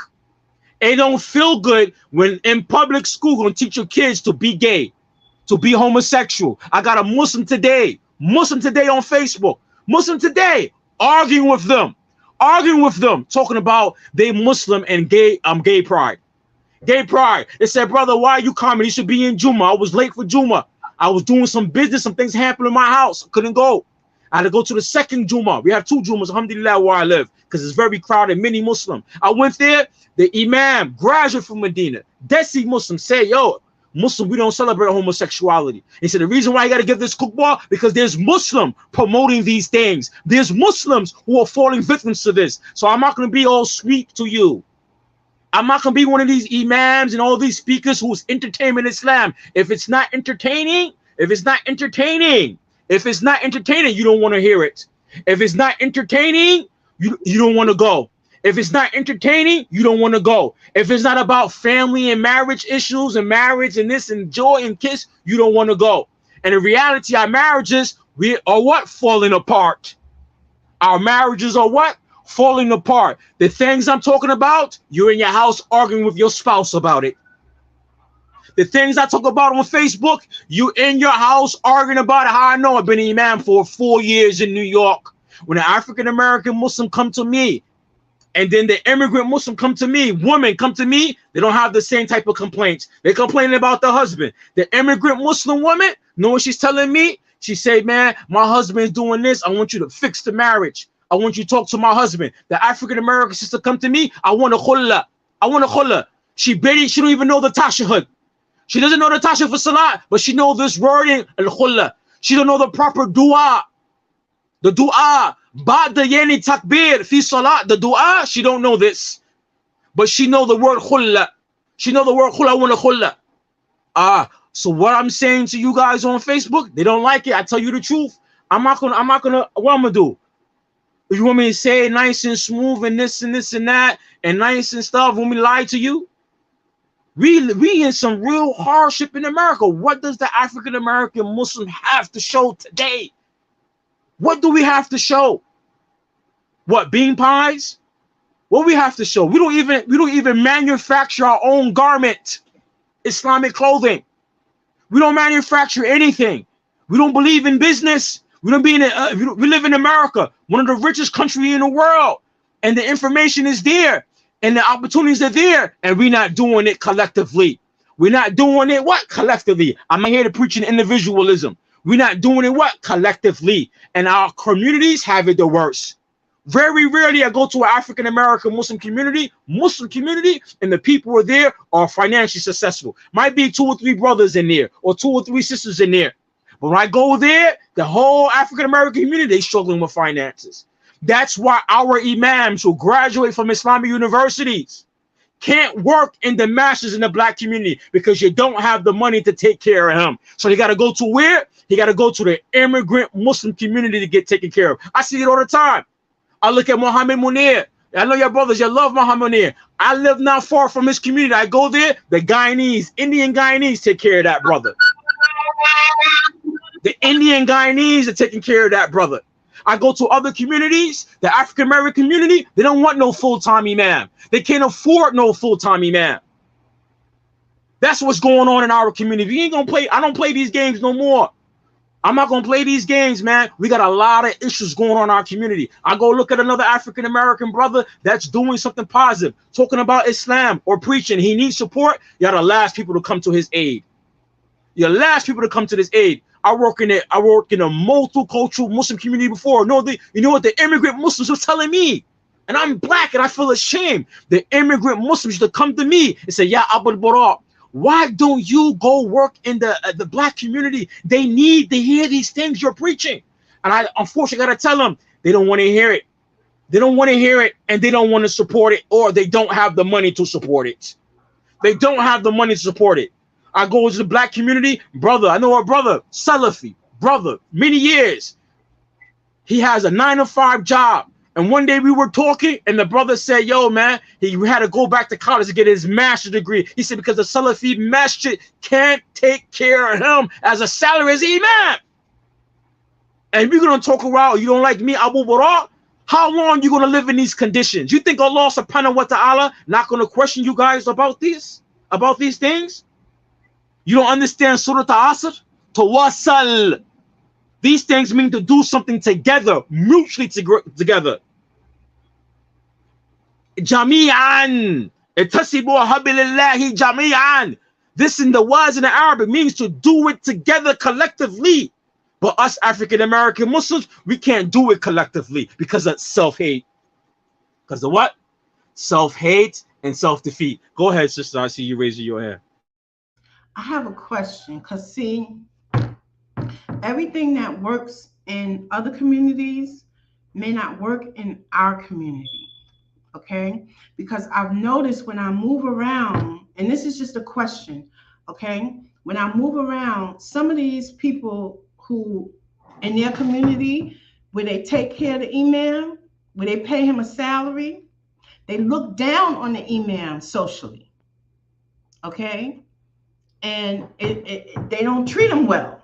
They may pay him a salary, but they're not treating him well, and they're not viewing him well. Have you experienced? That's because if it's the immigrant community, unfortunately, I lived in the Muslim world. Unfortunately, the imams are poor in some Muslim countries. The poor Muslim countries, sometimes the imam is poor. The sheikh, sometimes he's poor. Sometimes he's got money. Sometimes the government take care of him. Different countries, different situations. But the reason why they look down at you, and this is why the brother asked Hanif about having the master having his own money. When somebody's giving you money, basically they own you. You got me? Right. So if your survival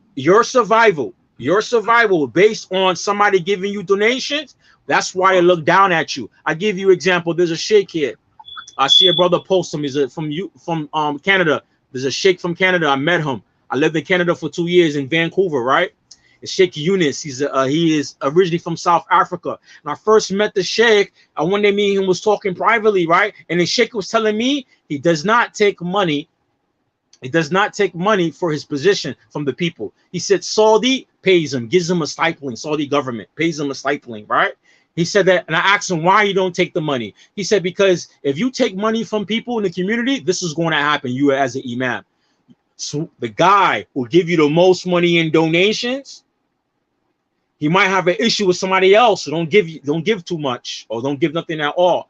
And they might ask you, hey man, be a judge between us. You might be unfair because you know that if you give the wrong judgment against the guy who's giving you money, you ain't gonna get no salary. You're gonna have problems with your money. So some communities, not all, I never got that feeling when I worked before. I never got that feeling. But in the immigrant Muslim community, like maybe all Desi or Arab, sometimes the people are like that. Sometimes, not all the time. Sometimes they respect the sheikh. Sometimes they respect the sheikh. I don't lie. As an imam before with the black community, I had problems. But when I was with the immigrant Muslim community, I didn't have too much problem with the people, except for one or two. But most of the people, even today, I stopped working for 3 years as an imam. 3 years. To this day, I go on the street where I live because a lot of Bangladeshi here. And I didn't even work as an imam in this area, in a different area. I walk in the street, people be stopping me in the street. Oh, brother, I remember you. You gave this football there. People stop me in the middle of the street and stop me. They're like, brother, man, I ain't seen you in a while. Come. Can you talk to my son for me? And these Muslims, not America. They're not like originally from America. They see me because they thinking about Islam. So some communities, they respect the people. But in the African American Muslim community, not all of them. I want to make that clear. Not all of them, because Philly is a different vibe, right? I lived in Philly for a couple of months. Philly is a very different vibe, right? But some communities, they don't respect the imam. Sometimes this and that is because either the people are ignorant, they're ignorant, or if it's a black community, it's self-hate. It's self-hate. I worked in the multicultural community before. I got a lot of beef always from the African American Muslims. Sometimes it'd be a little bit self-hate. Sometimes it'd be, when we have fallouts and issues, sometimes they they don't know how to take people to the side and talk it out. They want to dish everything out in front of all the people's. Right. And people turn around and say, why are these black people are acting like this? That's what they say in the end of the day. No, plantation politics. You said it before, one of your old videos. Plantation politics. Yeah. And so that is to say then that for a time, because Black American Muslim Opinions is an organization, is becoming an organization. We're putting in for the corporate charter already. And we're just waiting on the 501c3. Okay? We are an organization that is trying to come up with Islamic solutions to the problems in the Black American community, including the Black American Muslim community. So, with that said, maybe the solution to that would be for our imams, okay, to have more of an involvement in their own businesses and their own jobs, okay, and come to the masjid as independents, You know, if he has his own job, his own business, his own money, you know, there's one brother, he's not an immigrant. I hate to use the word immigrant because he's like second, third generation living here in America. What's his name? Newman Ali Khan. You ever heard of him? His name is Newman Ali Khan. He's a teacher. Yeah, I know. I don't like him. I don't follow this guy. I know who he is, but I don't follow this guy. Right. He's a teacher, and he don't take no money from them. He don't take no money from them. He's independent. He take money?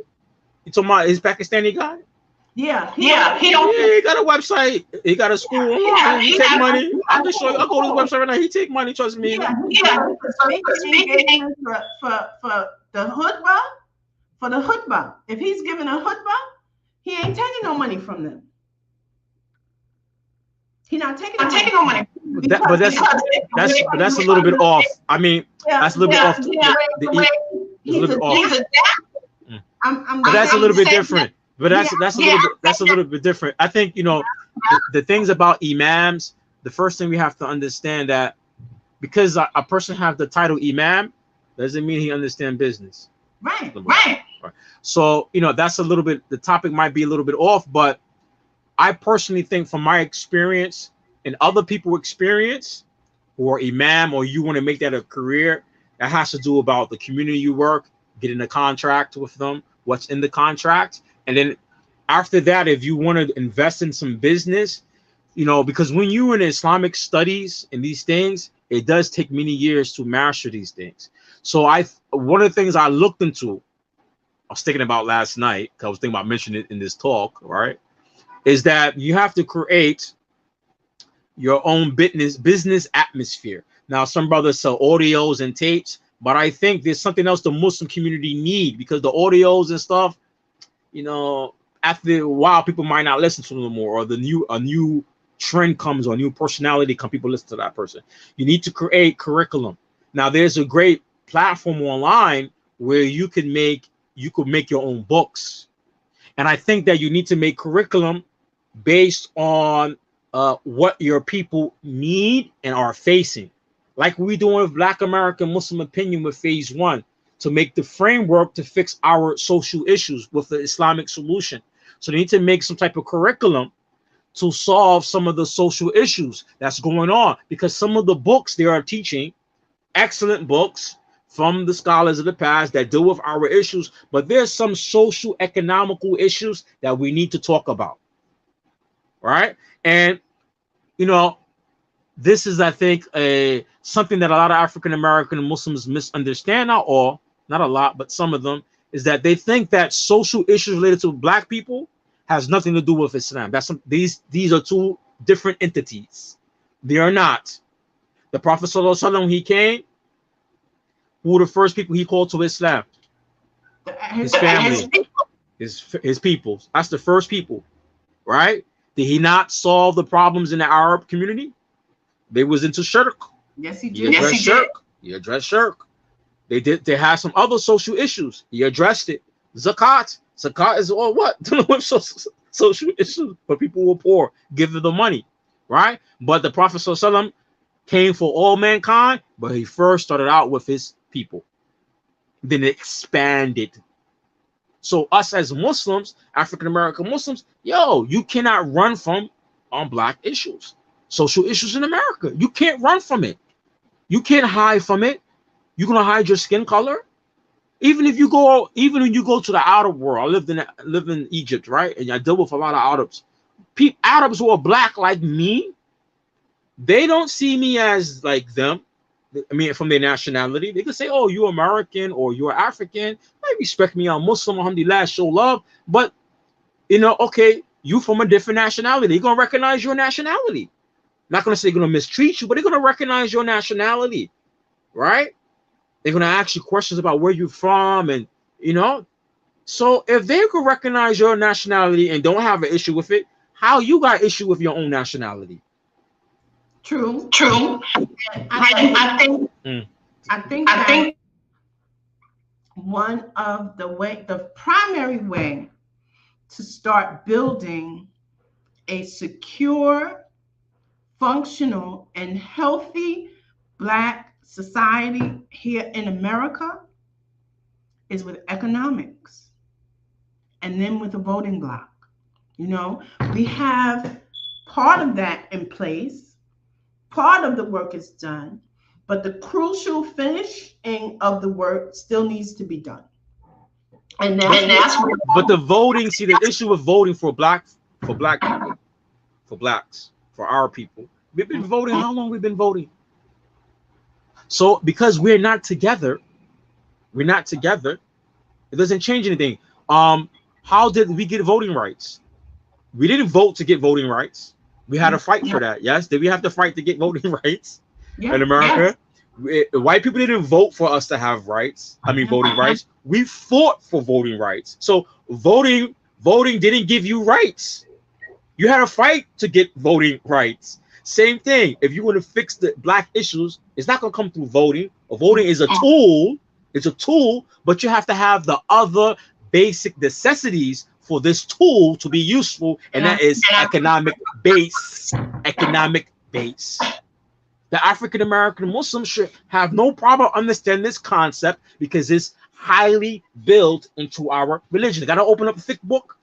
You know, the fiqh book recognized Sharia law. If I open the fiqh books, this is one of my favorite sheikh. I'm going to see al-buyu', salat, janaza, nikah, marriage. These things are important, right?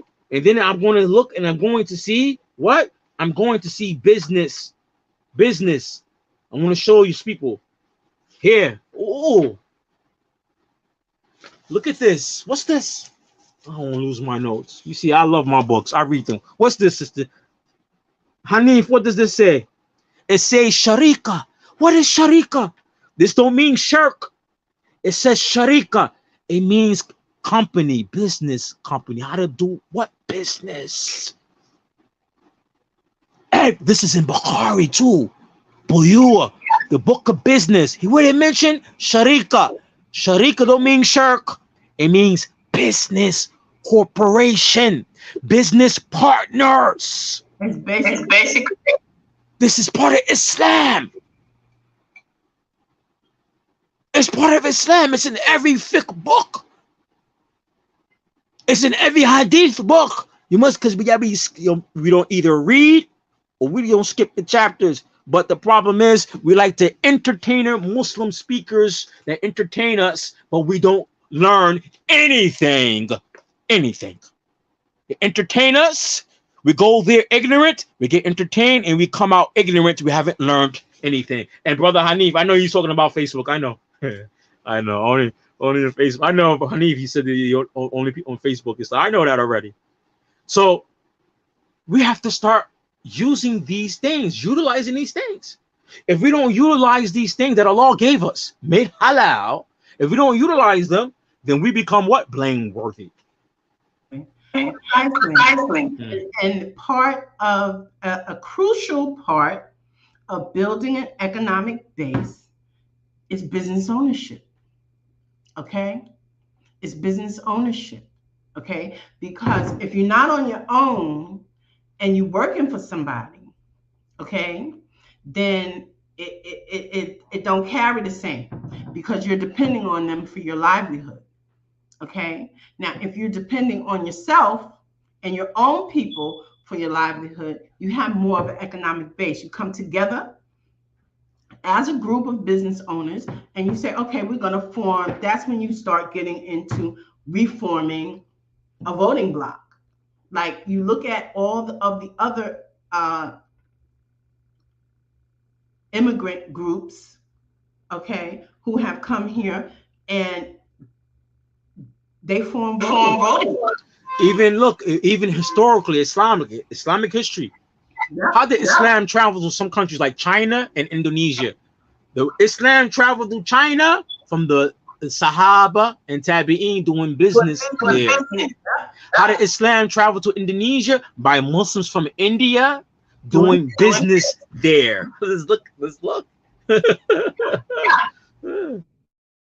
That's my, in my own experience, after having become a Muslim, it shifted when I became a Muslim, it shifted my whole worldview. You know, it shifted my entire worldview. That's why I'm a supporter of this organization, because I believe that Islam and Islamic solutions to Black people's problems will be the fix that we need to move forward in this society as a people.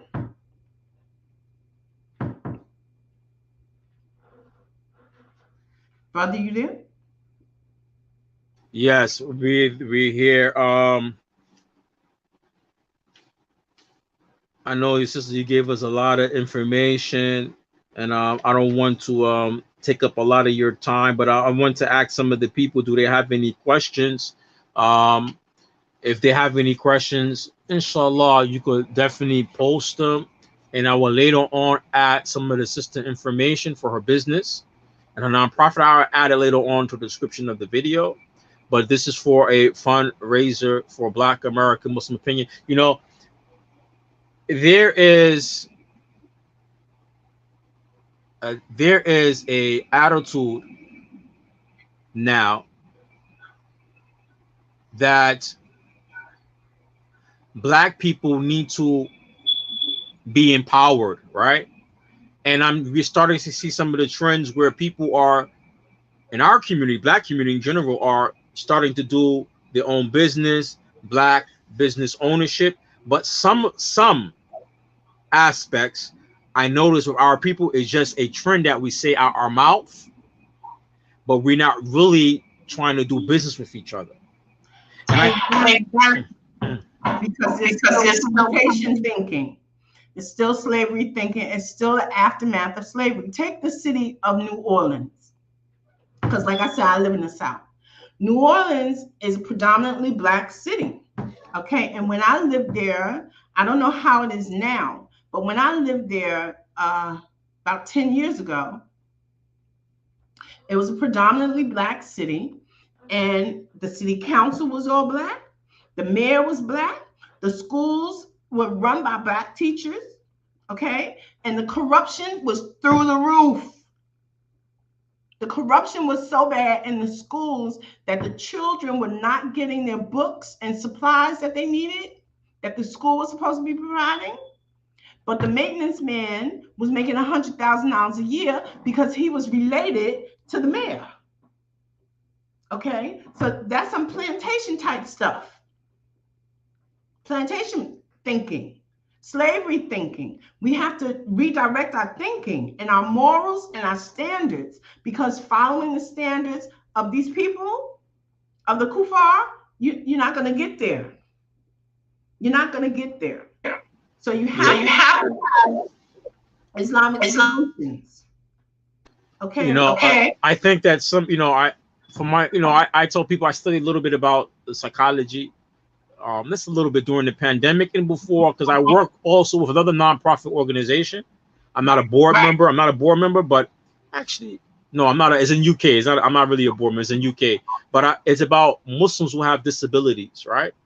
So the founder has a disability himself, and his wife, who passed away a long time ago, who was actually the real founder. They really encouraged me to study about disabilities, right? Because a lot of Muslims who have disabilities and people who are being oppressive, whether they have a disability or because of their skin color, right? So I've been studying a little about psychology, right? And I start realizing, and also Brother Hanif gave me recommend some good books to read about our people issue related to psychotherapy and psychology. I start reading them, and I start noticing with our community, the Black African American Muslim community, is that we view Islam, in my opinion, not all of us, but we do view Islam as a novelty, because we live in a country where religion is a personal choice. Either you're religious or not, or you choose a certain religion or not. So this is part of individualism. So we look at Islam as an individual choice, right? Not collectively as a community choice.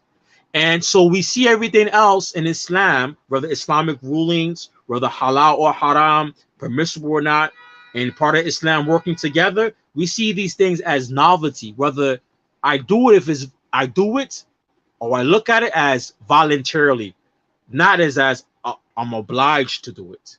I look at everything in Islam as an individual choice and voluntarily. So this is why we have these type of behaviors in our community, and we have the Muslims, African American Muslims, have these approaches with Islam that's like a novelist. Somebody is like a beginner in something, or he does these things based on if he like it or not. And we don't embrace Islam as to be our religion as a community, but as an individual choice. This is part of Western culture. This is part of Eurocentric thinking. It's called individualism. Yeah. We practice Islam as individualism, as a community. And I give you another example. I gave a lot of people shahada. No, I've been imam in the mosque for 4 years, but I've been giving dawah a long time where I live. And I'm telling you something. I gave some Latino shahada. Sister was Dominican. I'm gonna tell you about Latinos because one of my first Arabic teachers was actually from Argentina, right? And he used to tell me I need to marry a Latina. He used to always tell me that, right? So he was like, in his community, I used to go with him. I went to Egypt, came back. He went to Europe. I took over his students and stuff. The Latino, when one of them takes shahada, I noticed they come back with the mother, the sister, the grandfather, the whole family. I got one of my friends, he's Dominican. I hope he see this video. His wife is Mexican. And you see in Mexico, he go to Mexico, he takes pictures and he writes articles in Islamic magazine. You see in Mexico, the whole community takes shahada. Not just that one person, the whole family, then the whole community takes shahada. That's people who work together as a community. Even when they take shahada, they come to Islam together as a group. You don't see them videos in Africa and in Southeast Asia when they go to some village in Africa giving dawah, and the whole village take shahada. See, these are people who are practicing things collectively. Islam is a collective choice for their community. You don't see in the seerah of the Prophet when he was giving dawah to certain nations that he first gave the invitation to Islam to the leader of the country. The first invitation to Islam when he was in jihad, he first sent the invitation to the leader. And if the leader embraced Islam, then the whole country or the whole community embraced Islam. See, the African American Muslim, we're practicing this individualism, which doesn't help us. It supports the slave mentality, and it supports this individualism, us working to support this system in this country. That's right. That's why they wrote that Forbes article. The Forbes article about the $300 billion spending money of African Americans. Actually was 47 trillion, but it said there's $300 billion. That article was written for corporations. Corporation. Huh?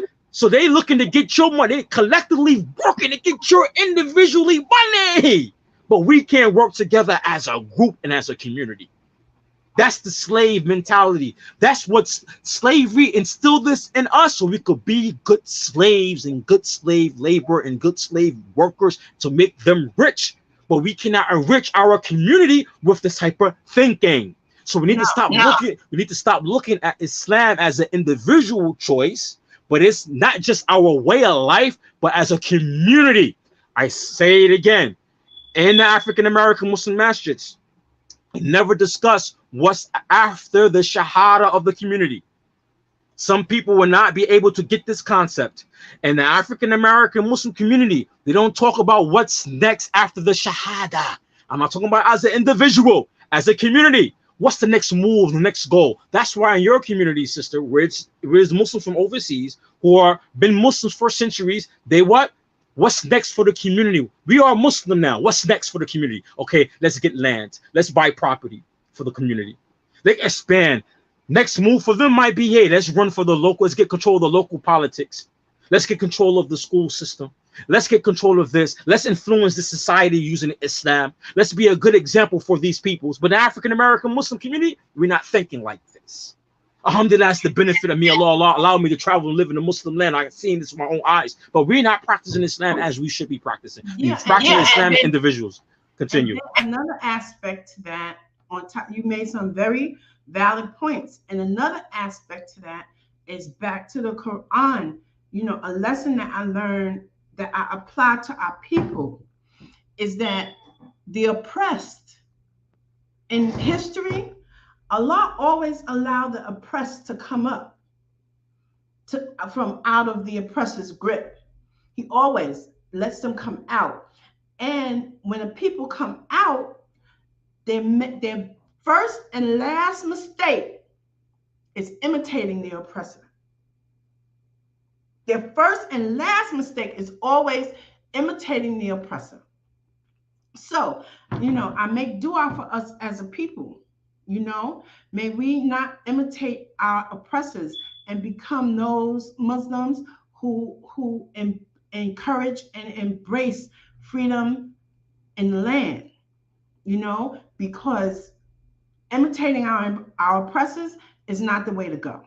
And that's what we've been doing now for a good 60 years. You know, a good 60 years we've been imitating our oppressors in our culture and in our society. So we need to stop doing it. Yeah, may Allah change our conditional laws. Inna Allah la yughayyiru ma bi qawmin hatta yughayyiru ma bi anfusihim, or hatta yughayyiru ma bi anfusihim. I think it's hatta yughayyiru ma bi anfusihim. Allah does not change the condition of the people until they change the condition of themselves. So just like the example you gave, Musa, the people of Musa, when Allah freed them from Pharaoh, right? We're just coming out with a surah, right? Yeah. And what? It's about when Allah freed the children of Bani Israel from Pharaoh, right? What did the children of Bani Israel do? They built a golden calf and they worshipped it. Why did they do this? Psychologically. Allah freed them from their oppressors. They seen the mu'jiza, the miracles from Allah subhanahu wa ta'ala. They seen Allah freed them. They seen the Pharaoh get swallowed up, right, in the sea. And they still built an idol to worship.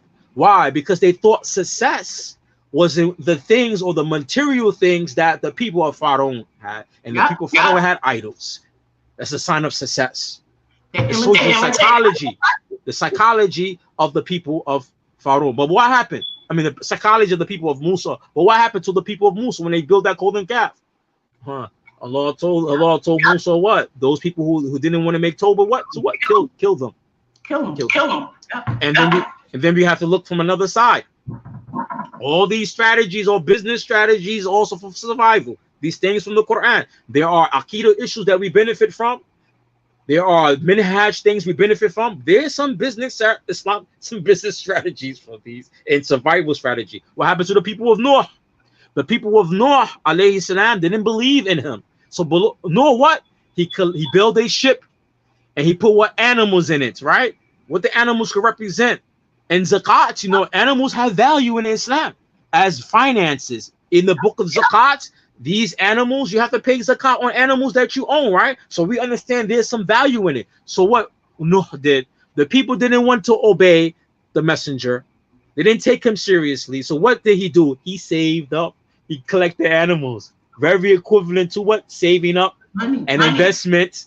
So when the bad things come, you have everything to survive. And the black folks, African American Muslims and non-Muslims, if we don't get our stuff together so we can survive, when this ship sank in this country, when this ship sank or when the flood comes, and the flood gonna come, monkeypox, COVID, Democrats, Republican fighting right now, the Republicans talking about defund the FBI, something's gonna happen sooner or later. When everything crash, we won't survive as black people because we're depending on the government. We can't survive with each other. So that means that whenever it comes, when COVID came, who got hit the hardest? Black communities did. When AIDS came, who got hit the hardest? The black community did. I remember AIDS. AIDS epidemic, the crack epidemic and the AIDS epidemic came across each other like this. I was a little kid. And decimated. I seen little kids I grew up with, their moms died from AIDS and were on crack. I seen a lot of kids I grew up with, little kids in my neighborhood, their moms died on crack or from AIDS. I know a lot of people, AIDS took them out. I got at least 10 people or more I know died from AIDS. And some of them were not on crack. They were not on welfare. If black people, we not prepared, and when these things gonna hit this country, they pushing that LBGQTI stuff. Some of us chasing behind that. You're gonna get swallowed up. If you're not financially ready or how to survive, you're gonna get financially swallowed up. You're gonna die. You're going to die. So you got to prepare. If you cannot work together now, in easy times, if it's hard for us to work together in easy time, imagine when the hard shit comes. How many black African American Muslims say, who are your leaders in your community? Who are the real leaders in your community? I'm not talking about the one who give them the cookball and give cookball. You might not have no power. Who has some real leadership abilities and can lead the people? We have no leaders in the African American Muslim community. We have personalities in the African American Muslim community. See, the immigrant Muslim community, if hardship come to them, they could always go back to their country. When the hardship gonna come, they're gonna go back to their country, and they're gonna take the money they invested here, and they're probably already building in their country. Even the Imam, I live in this Bengali community, Imam one day, last year, he said, man, because they financially successful here. He said, the worst case scenario comes, I go back. and they hard on the Muslims, we could always go back to our country. I heard him say that in the football to his people. We could always go back to our country. African American Muslim. You got no country you could go. Where you gonna go? Liberia. You can't go to Liberia. What happened if it's disease or famine or some like COVID? You can't even. They gonna take you. COVID in America. They're gonna take you. Allow you. I have a wife in Indonesia. I can't even visit. I couldn't visit for 2 years because of COVID. They say anybody from America can't come to their country. Mm-hmm. So they could bar you from their country. And if you're already living in their country and you're not a citizen, and it's hard to get citizenship in these countries, they could kick you out. Where you gonna go? Go come back here. How you going to survive if you don't know how to move together as a community? If the Native Americans in this country, who are collectively together and sometimes at disagreement with each other, look how the Europeans came here collectively, and took over their country. Collectively. And some of the Native Americans, they were not allies with each other. They was also fighting each other in some cases. And that's why the European was able to take over them. We've been living in this country. We've been watching all of this. We've been the apprentice for a long time in this country. Yeah. We've been the apprentice for a long time. Apprentice, he can learn just from watching. And we telling him we can't get this together and we don't see it. We don't see everybody else working together. Yeah. Dumb, deaf, blind. You know, Allah said in Quran, Sumun bukum amyun. We have this with some of the Muslims. So you think in the Aqidah, it means the kuffar. They cannot hear, see, and deaf. It's not related to the kuffar only. We got the Muslims in our community, the dumb, the deaf, and the blind. You see, the truth is in front of us. Reality is in front of us. We still can't see it. It's being said to you. You still can't hear. You see it and hear it, but you still can't comprehend. And you cannot put it into practice. Sister, I'm gonna let you go, man. We got a good talk. Yeah. I gotta go. It was a pleasure. I look forward to it again. Inshallah. Definitely, we'll have it one more time, inshallah. And we're gonna see how this live goes, inshallah. And for those who like the video, please like and share. And the best way Allah says in the Quran, the best preparation is taqwa. The best preparation is taqwa, the fear of Allah. Fear of Allah is not just restricted to beliefs. It means actions. The best preparation is taqwa. If I'm Muslim and I fear Allah, that means I have to put some of my Islamic knowledge that Allah taught us, which is in the book and in the Sunnah and business part of Sunnah, you got to put it into practice. Yeah. Wa alaikum salam wa rahmatullahi wa barakatuh.